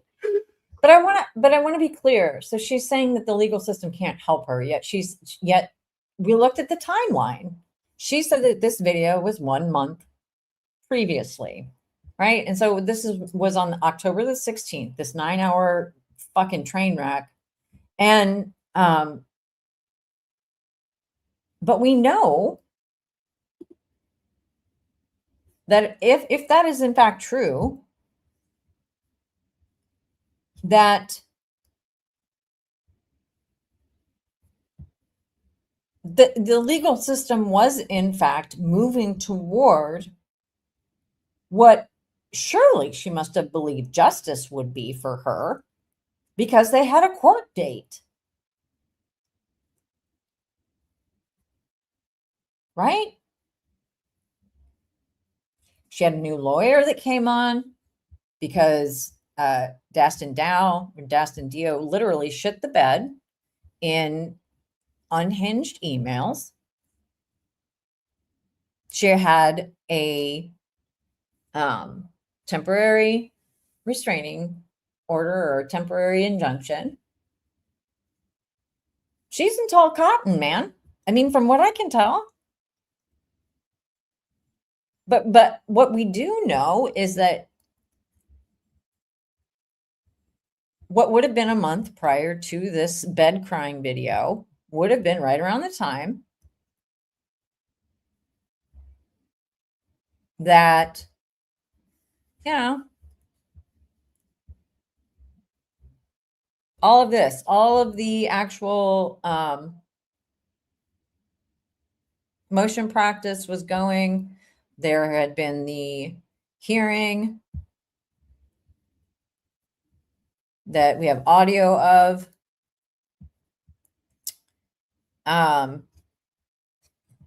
So I just, I think that it had less to do with her saying, and alleging that the law can't do anything for her is just bullshit. I mean, I can say that certainly because she was, by her own admission at this point, and I know that I'm like digging into this part, but it's like, you were in the middle of a lawsuit. You had a chance when you're sitting there in bed in the middle of September, because you're telling us it was about a month ago, that the law actually was working as the law was set up to do. You are going through the correct channels. It does not stand up to scrutiny because you can't have it both ways. Sitting in bed saying that she had already made her decision that there was nothing that the law could do. That's what she just told us. I'm not making that up. So she just told us that there was nothing that the law could do for her. But that is obviously bullshit because as she sat there, she is in the middle of motion practice and has a court date. It was her decision to drop it. I mean, at this point, when she's sitting in this bed crying, there hasn't even been a media request. There hasn't been a media request in the timeline. So it's not even that. Is that right? This was the same day after the hearing? Are you shitting me?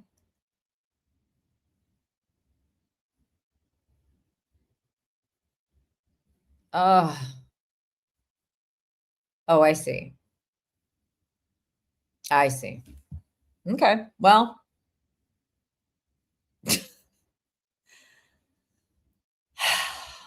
Take it down.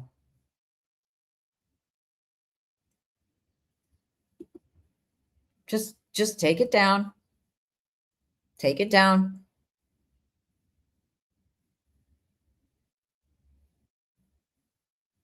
Yeah, and see, so October 14th was media pool pass for long crime accepted by the judge. October 15th, the 9-hour live. October 16th, yes, would have been the full evidentiary hearing.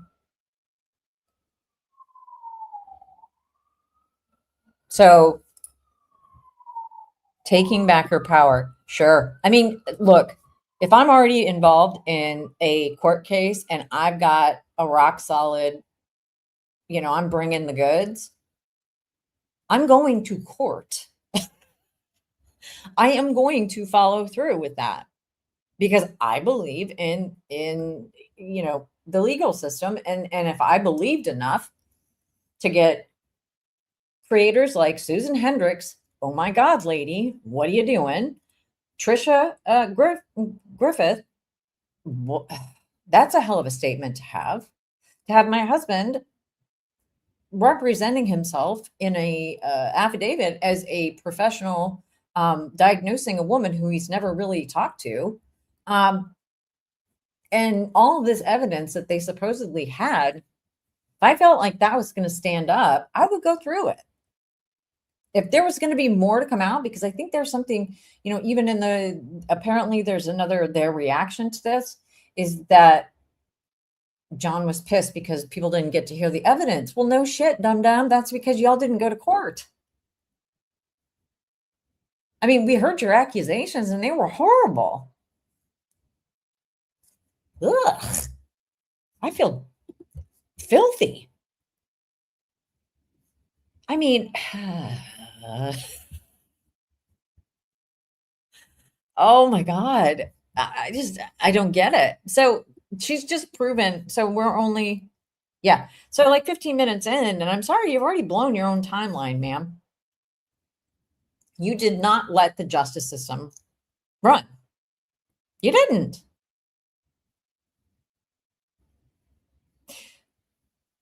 And that's that. I mean, that is literally that. If this was truly the same day that the judge said, you have to be careful about how we're using the tools of the law to shut down speech, then this makes total sense.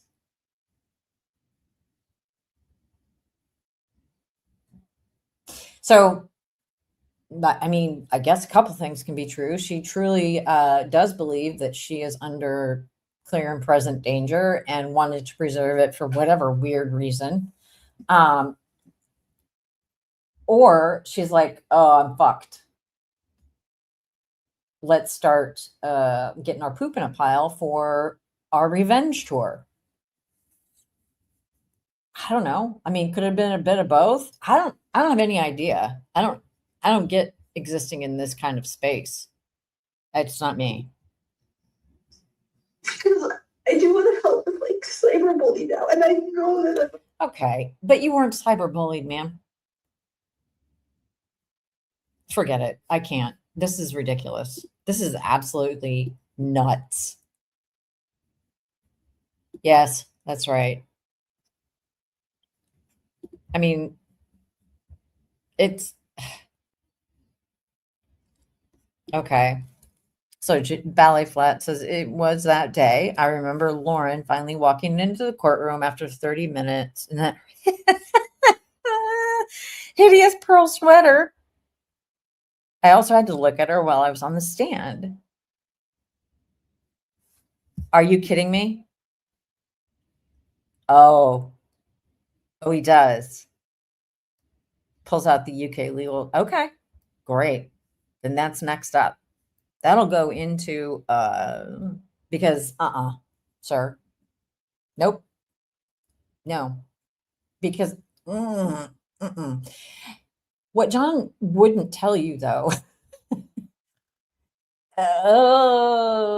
there isn't a presumption of personal privacy in the UK, really. Not really. So I don't know what you're talking about, dumbass.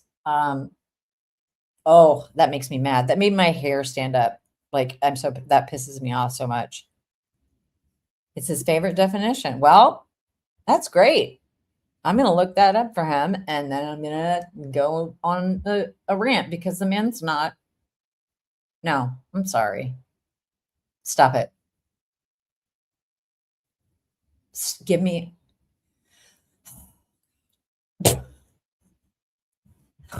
The level you have to go to, oh, I can't, Kelly. No. Nope. Pressure.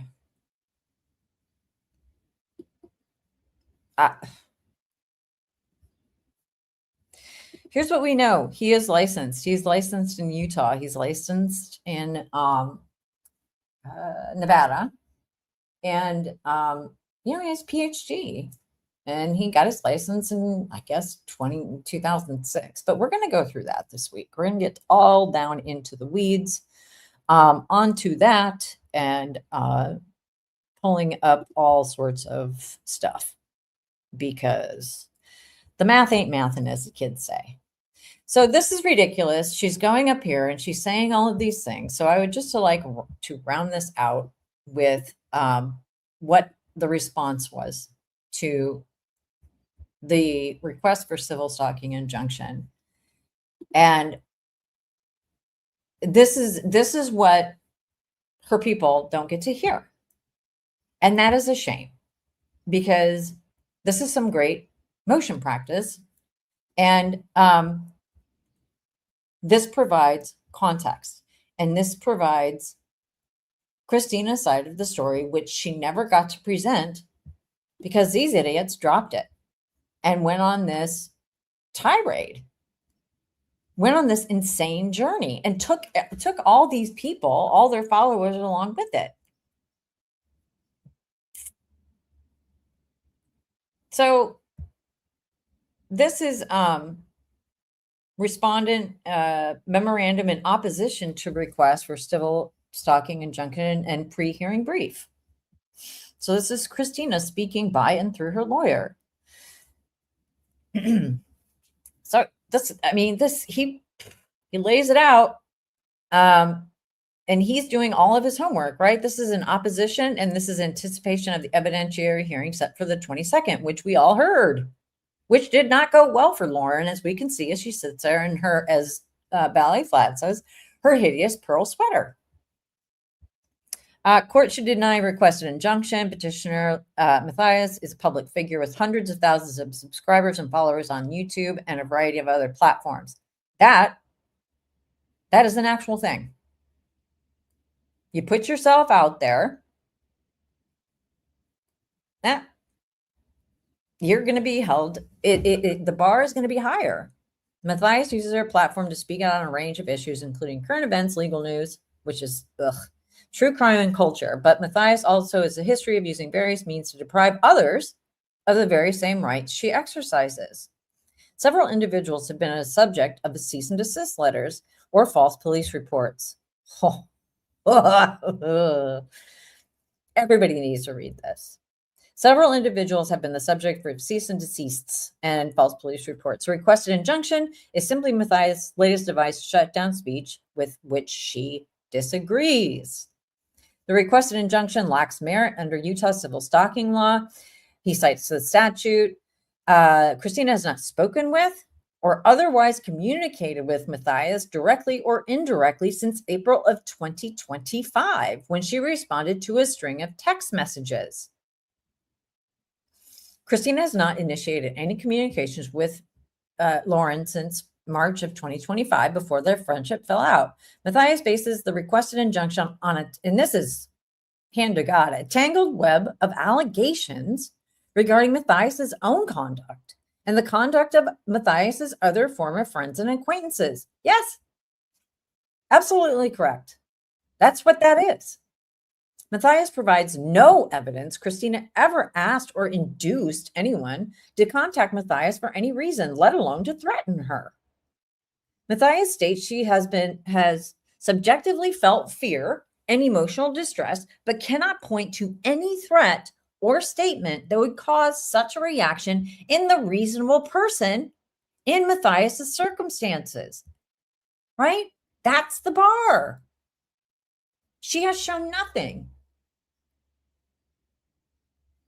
And she didn't show anything because she dropped it. Further, the requested injunction is unconstitutional. Yes. The imposition or enforcement of the requested injunction, the temporary order that was issued on September 5th, would violate Christina's rights under the First Amendment of the U.S. Constitution and the Utah Constitution. Keep in mind, Christina's a Utah citizen, right? I mean, everybody's whatever. Anyway, recent Utah case law makes clear that content-based restrictions on speech, even in the civil stalking context, must withstand strict scrutiny. Strict scrutiny. So he's laying out the actual law. He's laying out the actual what the court takes into consideration. Lauren's laying out a bunch of bullshit. She laid out some chat GPT version of something or other that she suggested proved her case, but, invited everybody else to come along on a 9-hour odyssey to make their own decision. But, tease it up with, I wanted to off myself. So sure. Similarly, nothing in the requested injunction or supporting materials establishes that Christina acted with the requisite degree of culpability. For these reasons, Christina respectfully requests the court deny any requested injunction. Facts. Matthais relies primarily on 3 declarations in support of the requested injunction. 2 declarations from the Matthais declarations and declaration from Grayson Yor, the Yor declaration. This opposition relies on and incorporates by reference the following declarations filed concurrently herewith, along with documents and things Christina expects to introduce in her defense at the hearing. 1. Declaration of Christina, Lindsay, Janice, Lori, Joe, somebody, and for the sake of brevity, Christina does not restate the facts from each of these foregoing declarations and instead provides a summary of the key facts as follows. Matthais look at that. He's like, here, we have all these affidavits, but we're not going to belabor it because we know you have time. Your time is valuable, Judge. So we're just going to get right down to it. Matthais is a public figure with hundreds of thousands of followers on YouTube, tens of thousands of followers, blah, blah, blah, blah. Christina met Lauren in 2024, maintained a friendship for several months thereafter. I mean, think about that for a minute. Only being friends with a person for months and becoming the subject of an all-out campaign. By March 25th, the friendship had waned. And Christina did not initiate any contact with Matthais at the time. In April 2025, Christina spoke to Matthais about her public statements and conduct, which prompted Matthais to make a variety of accusations against and demands to Christina. Christina has not communicated directly or indirectly with Matthais since April of 2025. Around the same time, Matthais launched a series of accusations and demands against her former friends and acquaintances, including Lindsay, in her declaration. So again, he's saying he's going through piece by piece. Like, look, Judge, here's what happened. She started throwing shit against the wall. And this first one, number 6, was against Lindsay H. Matthais also began behaving strangely towards H and her friends, including without limitations, Ballet Flats and Lori D, by approaching them. Oh, is that Dental Lori? Okay. Approaching them or standing near them in public places with apparent intent to provoke confrontation. Okay.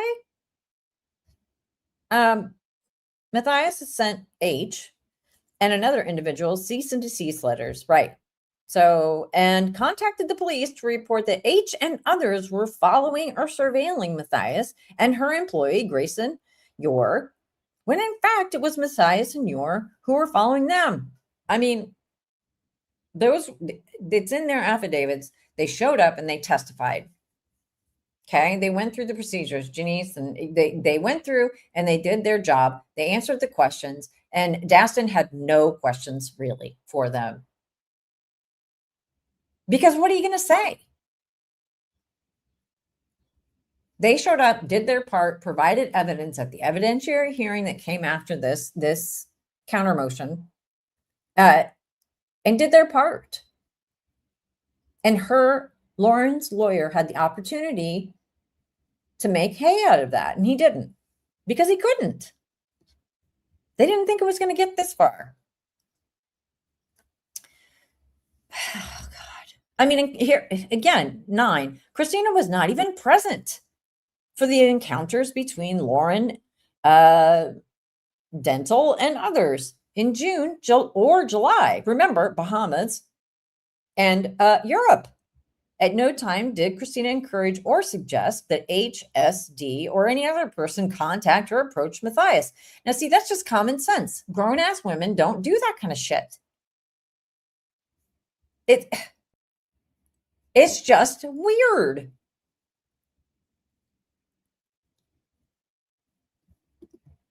Oh, welcome. Wait a minute. It says, I was a follower until all this came out. Yeah. And that's the thing. It's all there. Just go look at it. People need to go look at it because it's ridiculous. Gross. What? So, yeah. So, no, of course you didn't say, hey, go bug her because we're not in high school. 11. Christina's social media posts and public comments since April 25 had not been directed at Matthais and were not intended to communicate with her directly or indirectly. Rather, Christina was addressing her social media subscribers and followers about topics of public interest in the true crime community, including Matthais' statements and conduct. Matthais has maintained her social media presence and continues to engage in public discussion by posting or streaming hundreds of videos. I'm sorry, this caught me off guard. So what I'm reading 13 to say is that she felt so threatened and so harassed that she was able to go forward in her business and, streaming hundreds of videos. 14, Matthais has used Christina's public statements as a pretext for quashing her speech, removing her from the public events such as CrimeCon, which took place on September 5th through 7th. Matthais, this is another thing. Matthais, and this is a point I made earlier, Matthais misrepresented the offense at CrimeCon in an attempt to secure a requested injunction and accuse Christina of violating a temporary order. And so one of two things is the case here, is that Lauren misrepresented it to her lawyer, or that the lawyer knew damn well what he put in that statement was incorrect.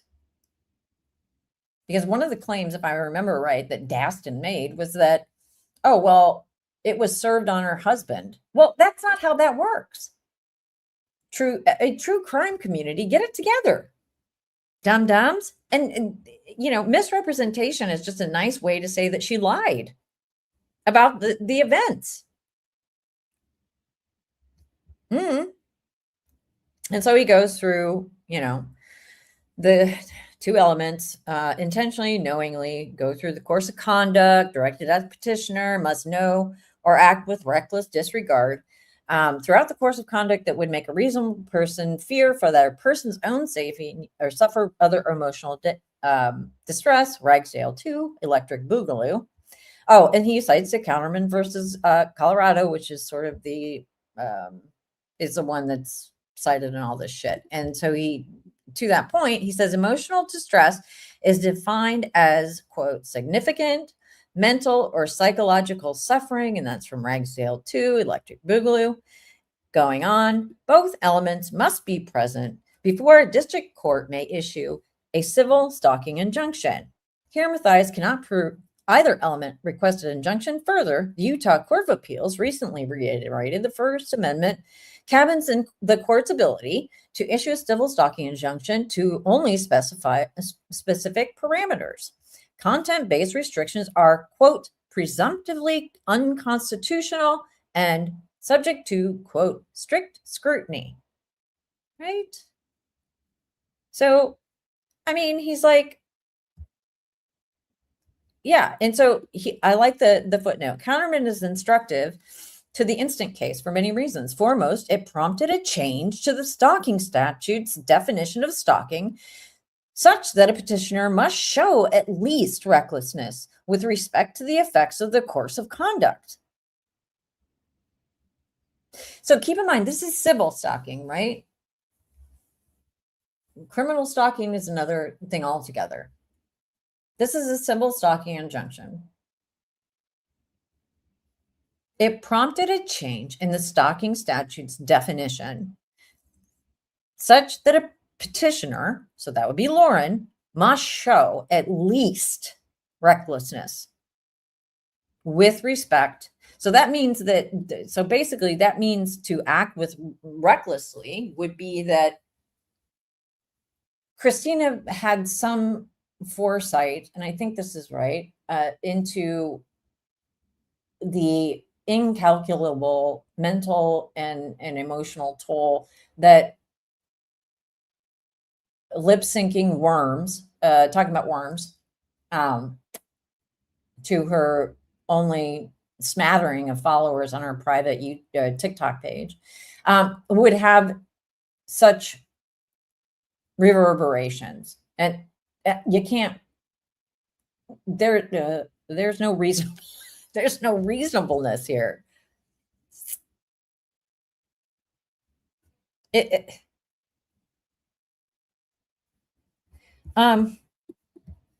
Anyway, so let's just blast through this and then I'm going to get out of here because I've got more shit. Oh my God. Oh, okay. Well, it's worth it. Let's get this side out there. She can't prove either element. Countermand is instructive. Okay. They're presumptively unconstitutional as to content. Strict scrutiny. Requested injunction seeks content-based restrictions on speech that cannot withstand strict scrutiny.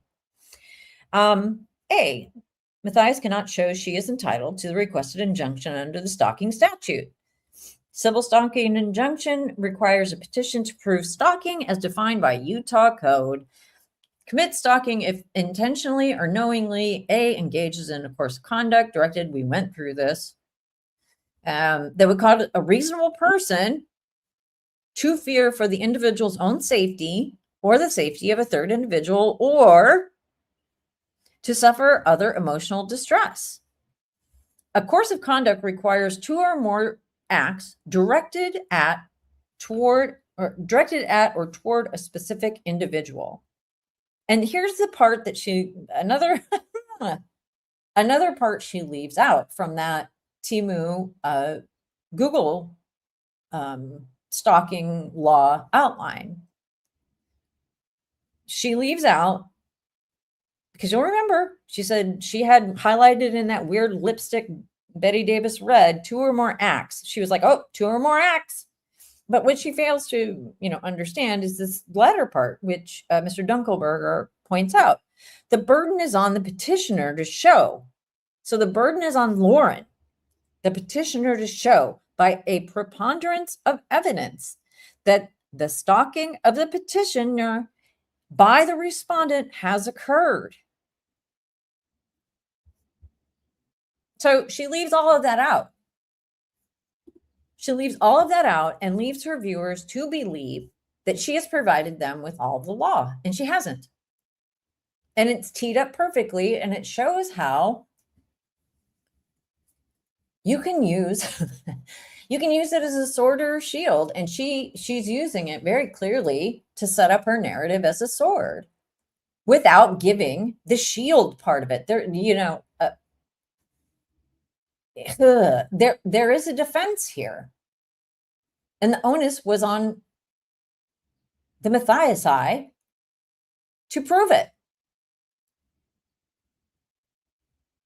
And instead, made this asinine 8-hour live and then quadrupled down with another, like, oh, and we respond to what? Ugh, God.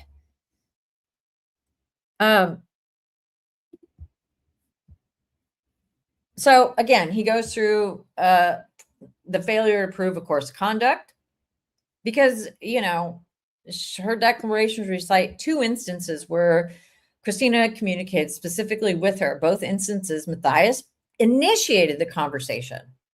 Okay. First, at the Maricopa County Courthouse, Matthais approached and greeted Christina. So there was nothing contentious about this. This was just a meeting. They were just at the same court.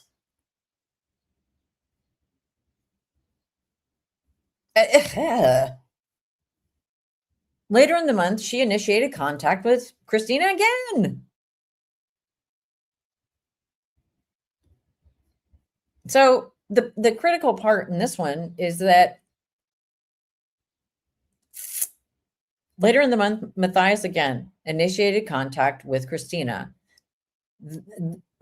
this time by text, to make accusation and demands upon Christina. As before, Christina reluctantly participated in the exchange. Christina could not have known, right? So knowingly or recklessly could not have known that the communications were unwanted because Matthais initiated them. Sure. Makes sense. Indeed, Christina makes no attempt to communicate specifically with Matthais directly or indirectly after the April text when Matthais stated she did not wish to be contacted. So, yeah, she's like, okay, dude, I'm not going to reach back out to you. Because Matthais cannot point to a specific communication directed at Matthais, she attempts to rely on many unrelated and irrelevant statements by others and by others' conduct. So that's the thing. She's trying to pull all of this together, right? She's trying to say, but all of this stuff that everybody else did. And oh, by the way, this pretty lady lip sync, nobody liked me, everybody hates me now, I got to go eat some worms, and never utilize my name. It starts to get really threadbare when you see what would have been presented at the October 16th hearing. I mean, holy hell. None of these satisfy the definition of course of conduct because of them. None of them were directed at or towards her. It just was, they weren't.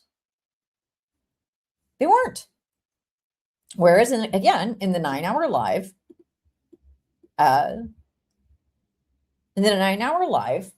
she named Christina outright. All the people that she had beefs against, named them all. I think that Christina only referred to her, any commentary about her through lyrics as an ex-friend.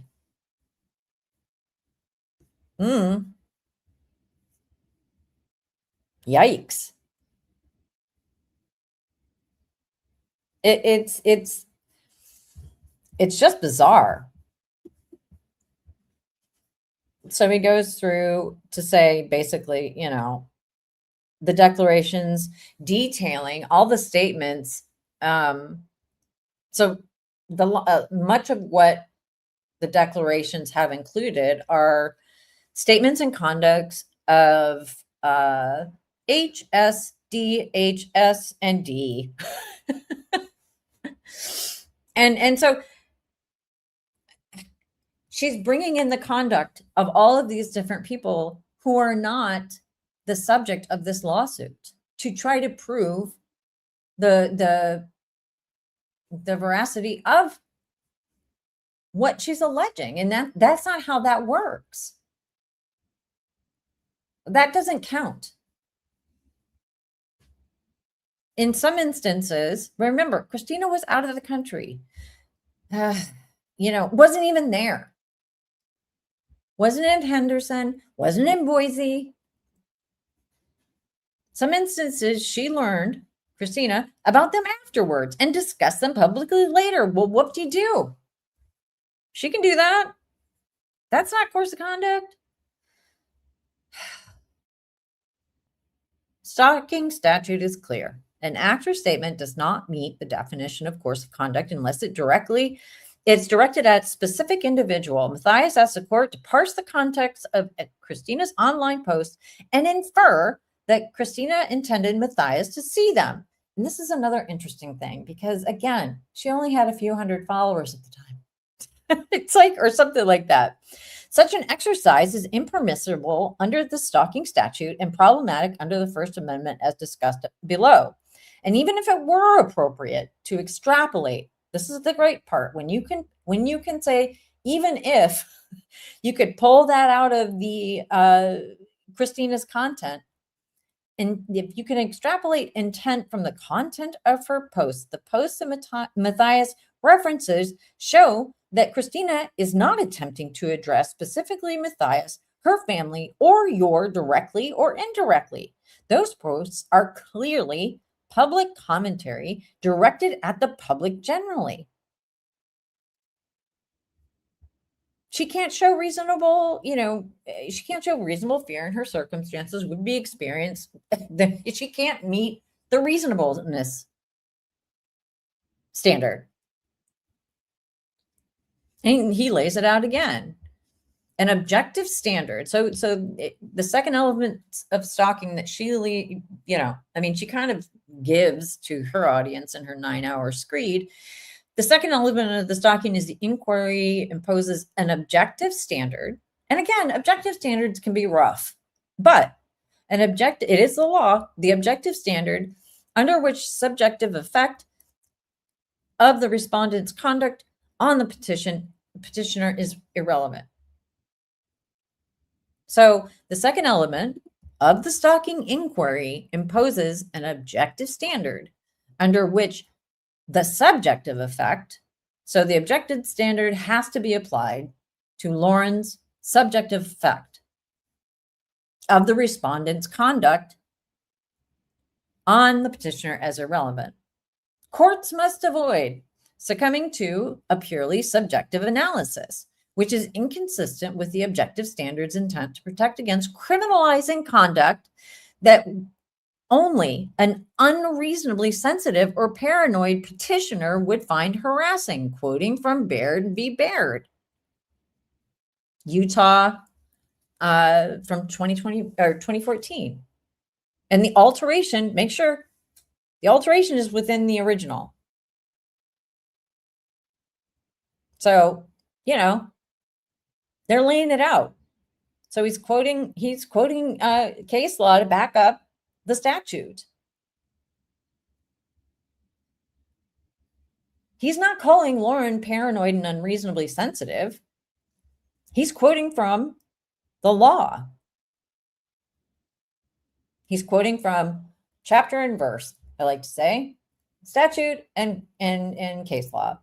Right? Courts applying the individual objective standard have considered such factors as the petitioner's background, the petitioner's knowledge of and relationship with respondent, history of abuse between the parties, and the cumulative effect of the respondent's repetitive conduct. Here's the thing. That's again from the foregoing factors enumerated in Baird and later in Ragsdale are not an exhaustive list, and courts may examine other relevant factors. See above. Here, Matthais cannot show. So he's saying, look, they have essentially what this is arguing is that Christina and Lauren have no beef. There's no demonstrable beef. There's been no weird fisticuffs. This is very clearly the Utah stalking law is very clearly not to be utilized in the way that Lauren wants it to be utilized, because there has to be a past history. My God, these women didn't even know each other for but a few months. That's my perception of it. That's my read on this. That has to come into play. Matthais cannot show that Christina knew or acted recklessly, and in such a way, a reasonable person in Matthais' circumstances would experience fear or emotional distress. Matthais is a public figure who continually exercises her right to speak publicly about her life, her friends, and a variety of other topics. Yes, absolutely. Knowing this, Christina had no reason to expect Matthais would attempt to quash Christina's speech, much less through 2 false police reports and this proceeding. Boom.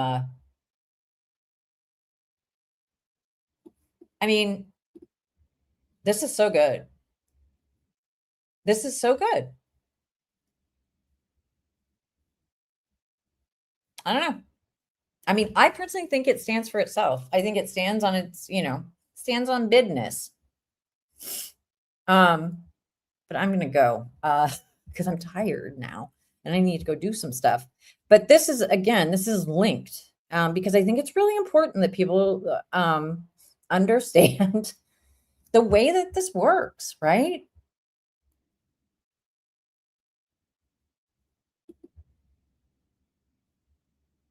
You you have to give all sides of the law. Because you can't, otherwise you're just lying. You're just lying. You're straight lying. You're presenting your case to a captive audience for 9 hours, and then you're going on to spread the gospel of nonsense on other large platforms. And they're doing it. And they're taking your nonsense and they're carting it around and they're making allegations without reading the documents. And that's gross.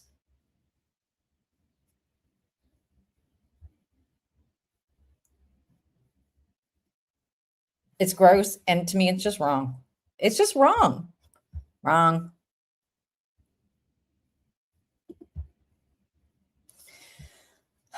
What do you guys think? I mean, it's just, it's too much. It's, just take that stream down, right? Sorry, I haven't been watching the chat at all.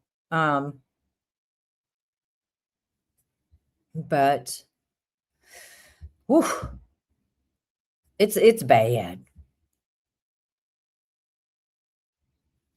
Yeah, there's just, yeah, they're trying to show that somehow it's just gross. I don't know what this is about, but okay. So, what I'm thinking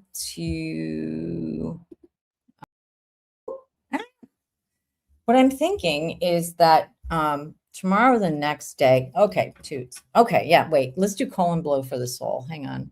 Let me see. Let's see.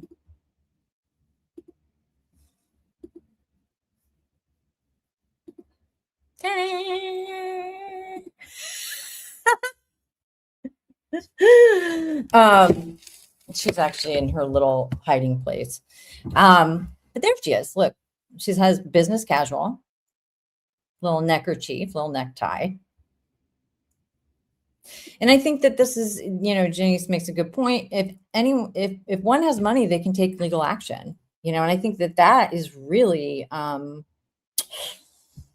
yeah, it's unfortunately the truth. And I think that if not for Christina being in a position where she had the wherewithal and even the knowledge to know that she had, and was made aware of her right to a hearing and actually acted upon that, and went to the court and said, you know what, this isn't the real deal, and asked for a hearing. I mean, if it were me, I'm trying to put myself in that position. If it were me and I had blatantly stalked somebody, I'd probably go slink off into the sunset and just let that 10-day period pass and not file a motion for hearing. But she didn't. And I think that maybe that was the first shock to the system. I don't know. But this all deserves a very strict scrutiny, right?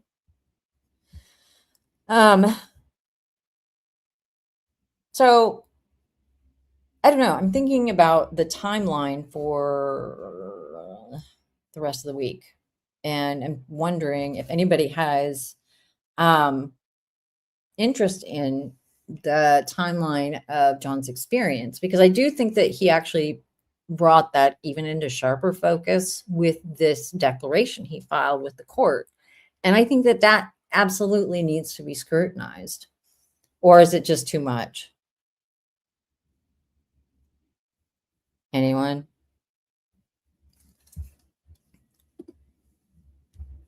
Anyone? Oh, okay. I do. I can show you a sneak peek. Sneak peek. Let me see. Let's do a sneak peek. Let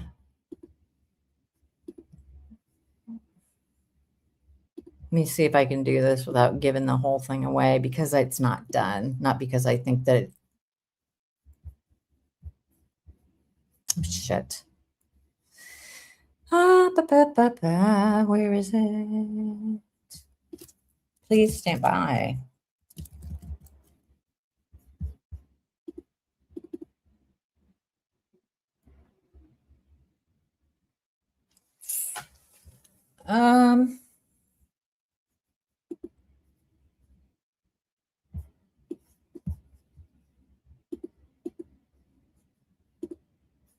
Talk amongst yourselves.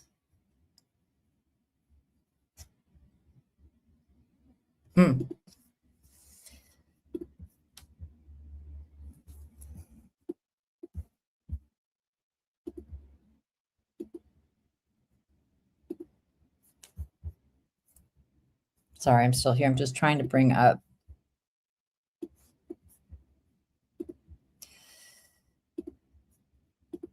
this, move this. Okay. So, hey, ATS. He lives in a glass house. Yes. Well, he has a PhD, took the test, and he got accredited, but we'll go through that. So, hang on 1 second. Let me take Toots down for a minute. And got it. So, why is this not letting me do it? I'm trying to sneak peek this, but again. Oh, it's not letting me do it in the mode. Anyway, doing a little, going through some education stuff.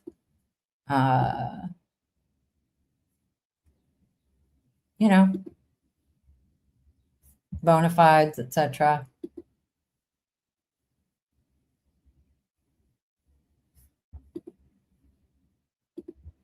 Some timelines, what goes into making what counts as a license, how you get it, things like that. So if that interests you at all, that'll be next up on the SLAPP. So anyway, yes, he's a PhD. We know all that. FOIA'd his stuff. Yeah, I don't know. I mean, he makes claims that he, got federal funding for various things and blah, blah, blah. And I think I figured out what he meant by that. So, which again, in my opinion, I've moved my kitchen. Sorry.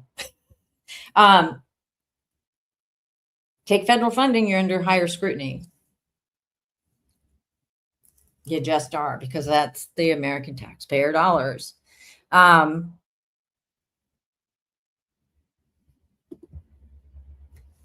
Didn't he claim to get one of his? Yes, he got 2. Yep.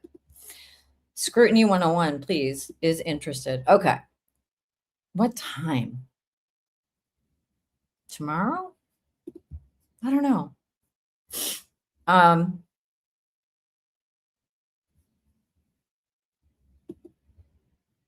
No, that's my webpage that I'm going through to populate all the missing years. It's not a web page. It's just my presentation, because it kind of helps me think, I think, spatially and all of that. Yes, he's accredited, but we'll go through that.